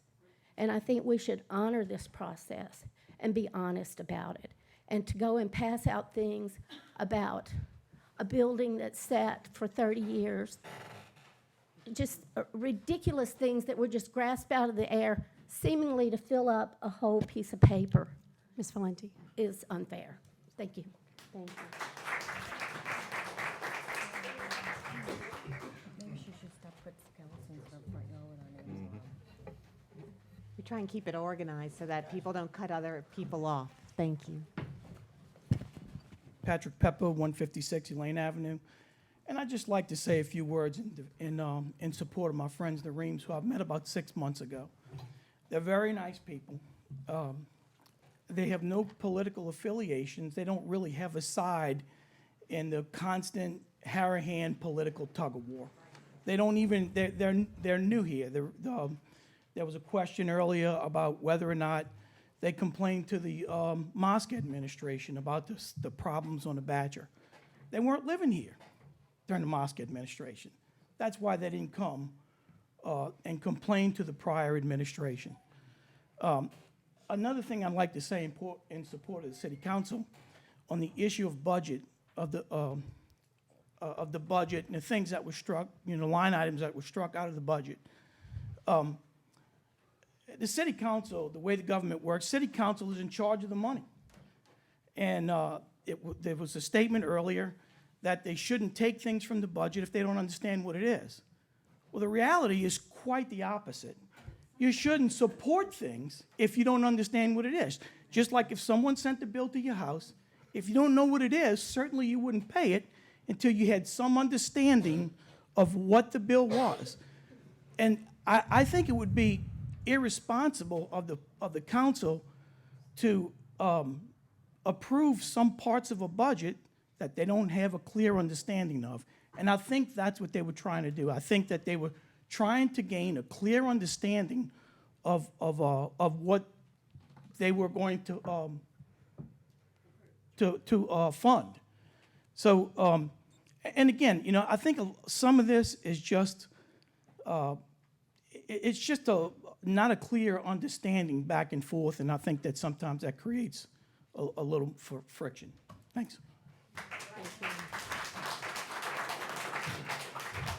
We will now address the council. Secretary's report. Secretary's report for January. Revenues, $724,239.54. Reports. Chief Walker.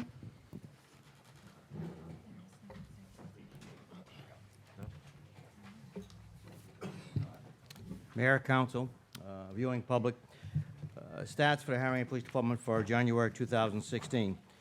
We answered 656 calls for service. We handled non-automobile accidents. We issued 106 citations for 163 different charges. We had 1 funeral escort. We had 8 patrol requests. Number of arrests were 97 for 177 different charges. 27 were traffic, 25 were felony, 106 were misdemeanor, and 19 were city. The crimes in the city for January, we had 6 residential burglaries, 1 attempted motor theft, 4 larceny thefts, and 8 assaults. Mayor and council, I'd like to also mention, y'all talking about the special meeting of March 10th, at which I will be in attendance. One of the areas on the agenda you're talking about is a 2014 audit. If you remember last month, I asked y'all not to pass it.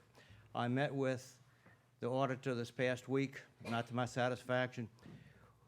When I came in May of 2014, I had my budget for that year, and I've strived very, very diligently to operate within my budget. At the end of the year, we did a run, and it shows in February of 2015 that we had like $44,000 still to the good. I had $31,000 coming back from grant money. grants that we used for overtime during 2014, we reimbursed in 2015. It should be reapplied to 2014 budget. Some probably in the neighborhood of, I'm thinking $70,000 under budget. When they present the audit, I'm $1,600 over. One of the comments that the auditor said, there's no means of taking that $31,000 in grant overtime to put it back in my budget, which I find highly unacceptable. I don't know what these other communities do with the other departments, whether it's Kenner, Westwego, Harahan, Gretna. We all get reimbursed for overtime for grant money. They have to put it back into their budget. So I have, again, some strong objections. Hopefully they'll have it resolved by the March 10th. But again, if they don't, I'm still objecting to. I only asked them to, so we can discuss it. I understand, and I sent y'all an email. If y'all have any questions, feel free to contact me. Thank you. Chief St. Cyr.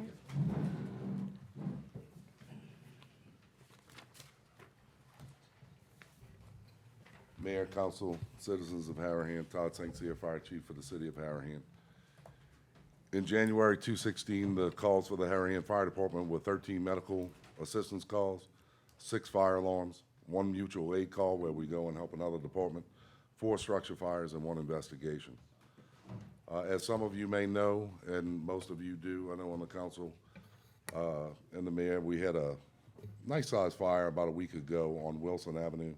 Wound up going to a 3-alarm fire. In the beginning stages of any fire like that, we have a lot of responsibilities, a lot of them that have to happen quickly. We responded to that call with 3 paid individuals that were on duty. Myself, who was not on duty at the station, but have been on duty for the last 30 years, constantly, that I respond to calls when I'm not at the station. And there were just a lot of things that needed to be done: pull suction lines, make a size up, turn off electricity, turn off gas. And with having those few individuals there, and of course, en route, it was reported to us that there was possibly someone trapped. That's a heavy burden on the minds of a few individuals, knowing that it would only be a few individuals going and responding to this call to make the attempt to do that search.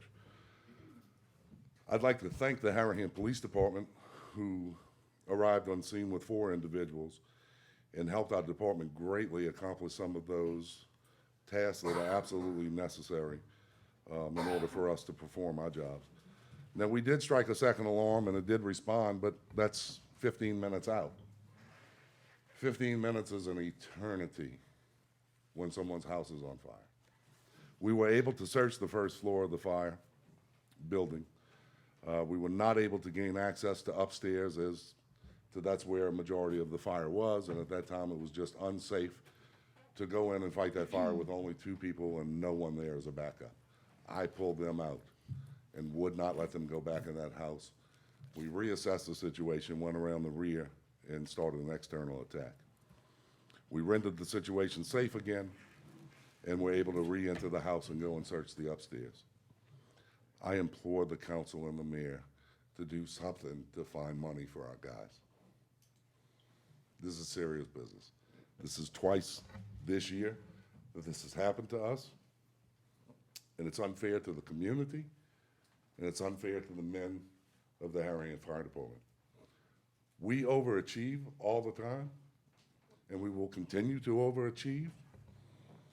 But to continue to put the men of the Harahan Fire Department in this situation is just a blatant, it's just not doing our duties. We have to find the money. We have to put a committee together. We have to do something to sit down as a team of Harahan citizens and employees and representatives of the community to sit down and figure out what is it that we have to do to come up with the funds to help the people.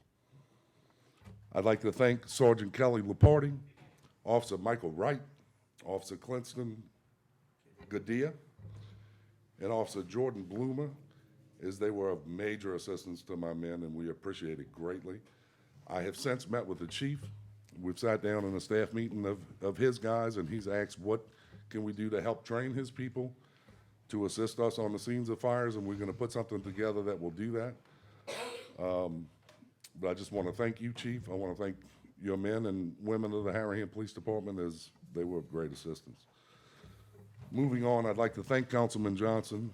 I'd like to thank Mayor Maselli for your assistance in securing funds for the Harahan Fire Department for much-needed equipment. Councilman Johnson has offered $75,000 for public safety for fire department for the city of Harahan, and we plan to put that to good use. I'll go through a list of the things that we intend to do. First would be Firehouse software. As you all know, that for years we've been down. We can't even do state reporting. INFRS, that's going to greatly affect us in our rating, unfortunately negatively. So that is the first year of a 5-year contract. This program actually costs about $25,000, but they split it up over 5 years, which they say most municipalities do. We have a contract that the mayor would have to sign. We do have a clause in that contract if we can't come up with funding that they would let us out of it in the next few years. Hopefully we'll be able to continue to fund that, even if we have to go back to Councilman Johnson over the next few years to have that paid. Firehouse software for training, for record keeping. It does our reporting. It is what help us do our daily business. Us being without Firehouse software is like the city being out without Encode. It's hard to operate. Equipment, we'd like to purchase 4 iPads that we can put on 2 trucks, my assistant chief's vehicle and in my vehicle, that would help us in a whole realm of things for the fire service. I can explain that if anybody has questions. Keyboards and mounting that in the vehicles.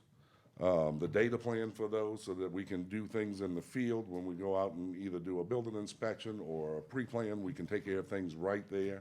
When we do hydrant inspections, we can take care of things right there.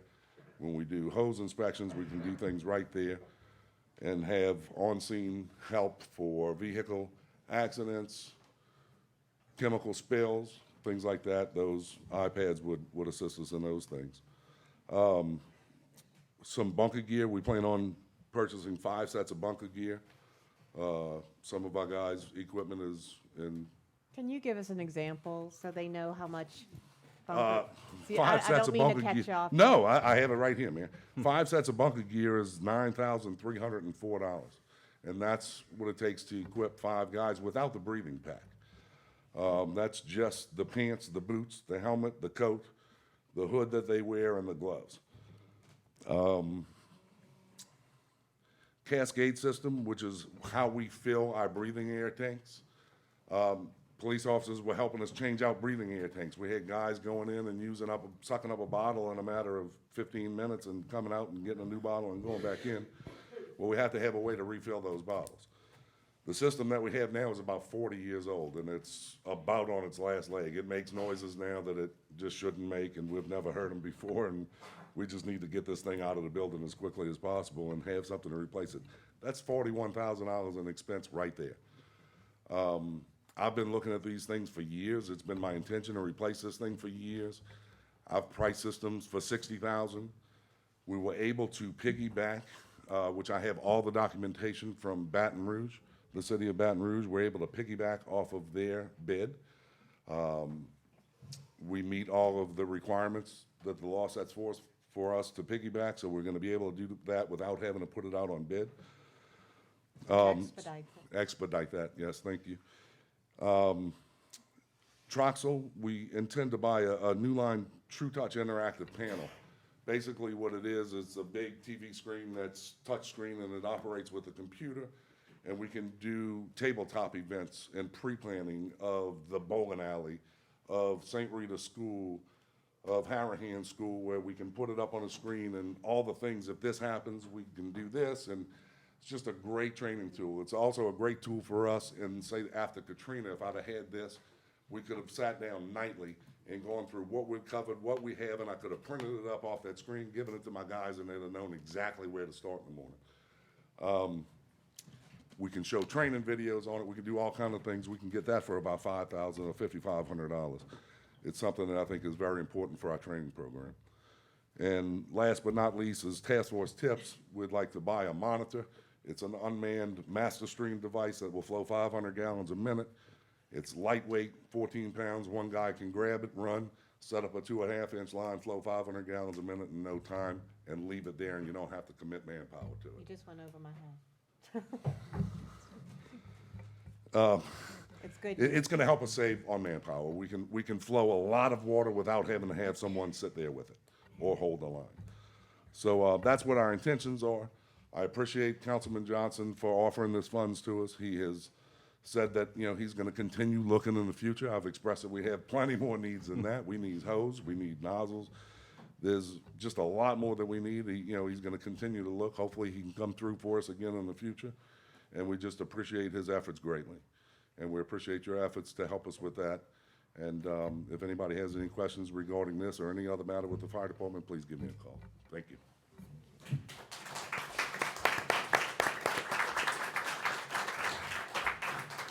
Councilman Bodier, any report? Yes.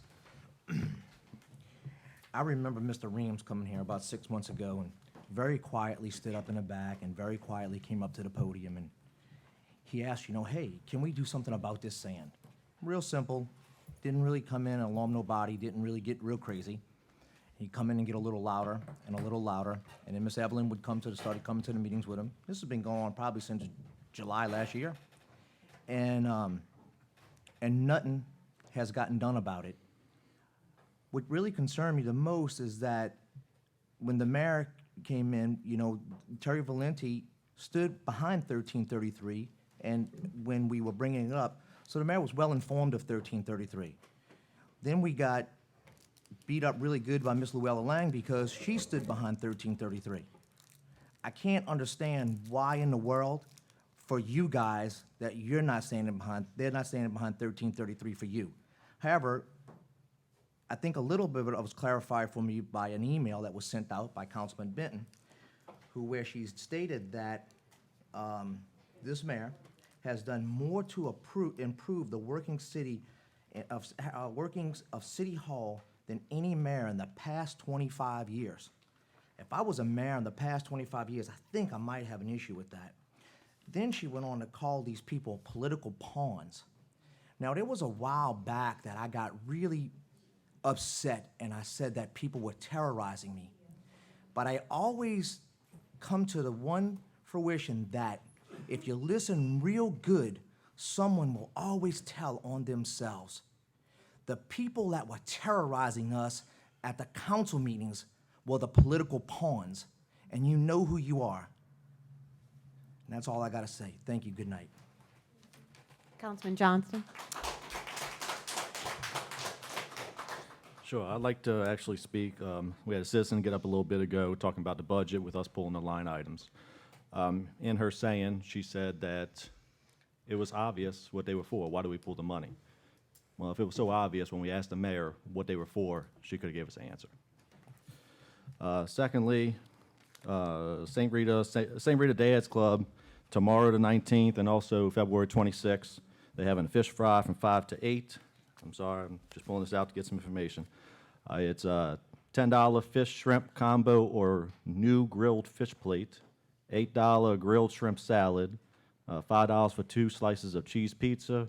They're going to have a movie outside on the 19th. Inside Out starts at 6:30. They have dine-in, take-out, and drive-through. And anybody needs me for any reason, give me a call, 259-5763. And if you want to place your order, you can call Councilman Johnson. Councilman Hewitt. No report. Councilman Wheeler. Yeah, I have a couple of things. First, I'd like to announce that Saturday, the 20th, if I'm not mistaken, at Riverside Country Club, they're getting ready to get the club ready for summertime, so they're having a cleanup day. So if anybody has any rakes or, I know they were looking for pole saws and just brooms, they're refinishing the tennis courts. So they're asking some citizens to come out. I think it starts at 9, work till, I guess, they get it done. If any high school students need any service hours too, they might have already met their quota by this time, but if they have it, they're welcome to come help too. A couple of things too about the budget. I will say that at the budget meeting, I probably kind of took the reins myself, and our duty, our sole duty, is the budget. If you present me a budget and you're asking for funds to be allocated, I have every right to ask what those funds are being allocated for. I also have the right that if you're telling me you need 15,000, but the cost is 10, we have the right for the council to decide those funds are allocated accordingly. Those lines that were brought up, we asked the mayor for a simple explanation. It's your department. All we asked was for an explanation. If you cannot provide me with that explanation, I am not going to allocate the funds needed. We asked her, once you provide us with the information, then those funds will be reallocated back. That is our job, and that's what I am here to do, and I will continue to do.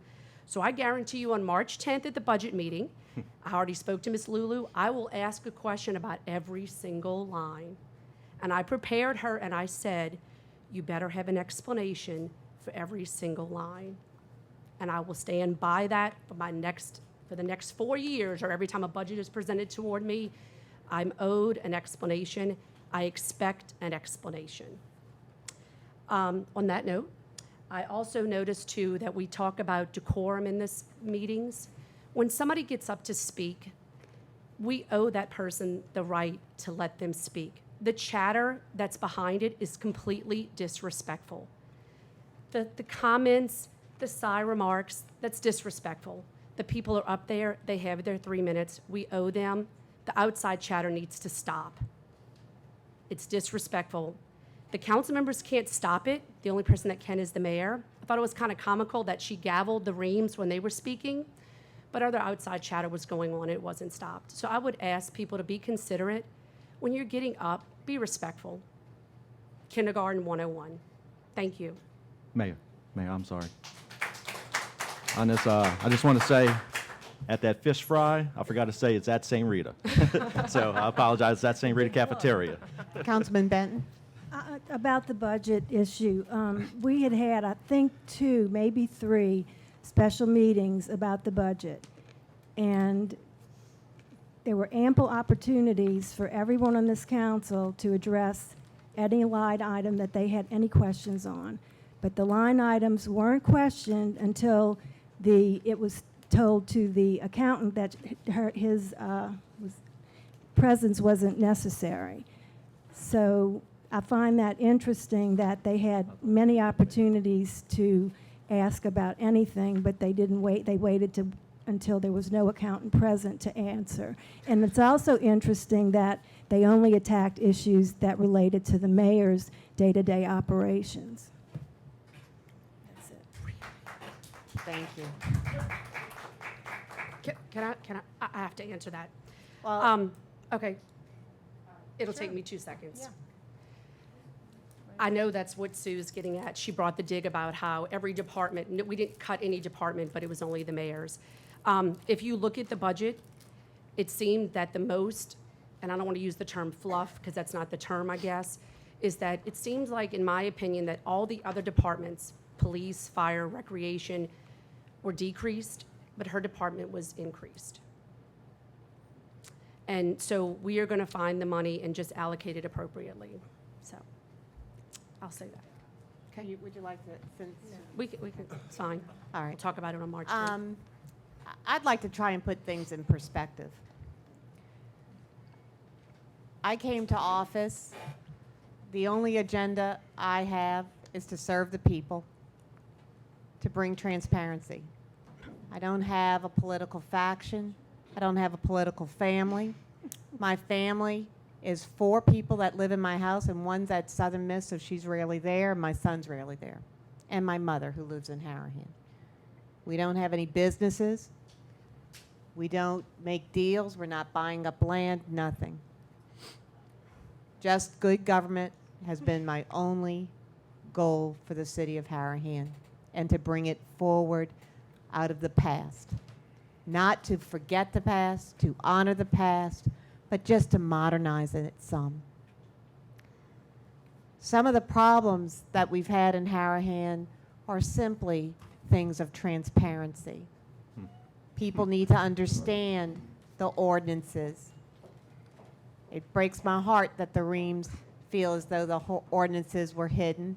Ordinances are on our city website.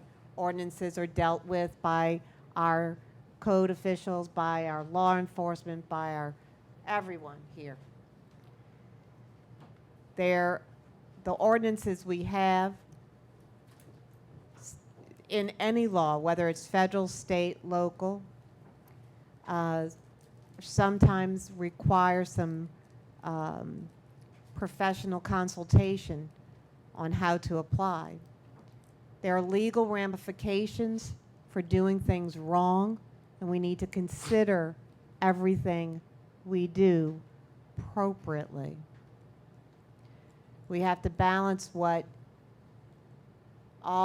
everyone's rights, the laws, and how to make sure we protect everyone's homes, environments, businesses, etc.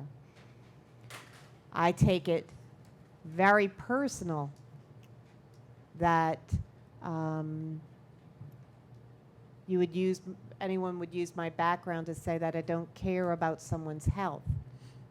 I hold it in high esteem, and I guard your well-being always. The struggles between me and the council, I hope, will get a lot better. I am very grateful that we have a city attorney who's well-versed in government law. When I first asked Mr. Burris if he was interested in this position, and you can ask him for yourself, I said, I don't want anybody who will side with me. I just want somebody who will side with Harahan. And I will utilize his knowledge, his skills, and his law degree to benefit our citizens, whether it's dealing with code enforcement, budget issues that may have some legal ramifications, and open meetings laws. I will utilize our professionals, certified public accountants, to help us with our accounting and with our budgeting that can get very complex. My door is always open. My door is open to the Reams any day. I've asked anyone who wants to give them, what are your suggestions for enforcement? I will be meeting, have met with agencies to bring them to the table to see how all agencies impact that Batcher and hold all agencies accountable. And that includes myself.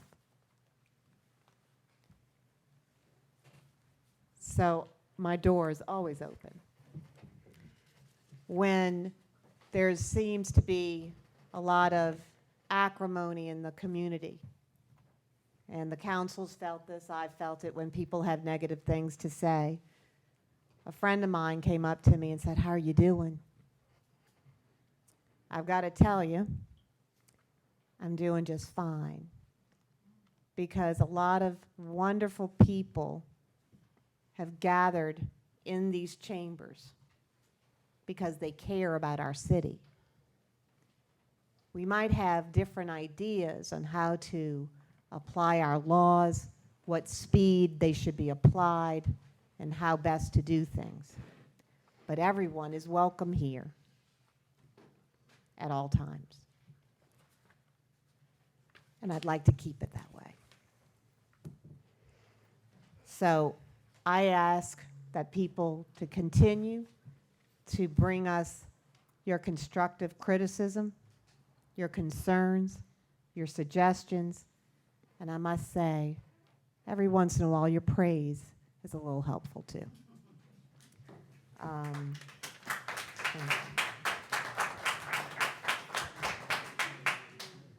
City Clerk, pay the bills.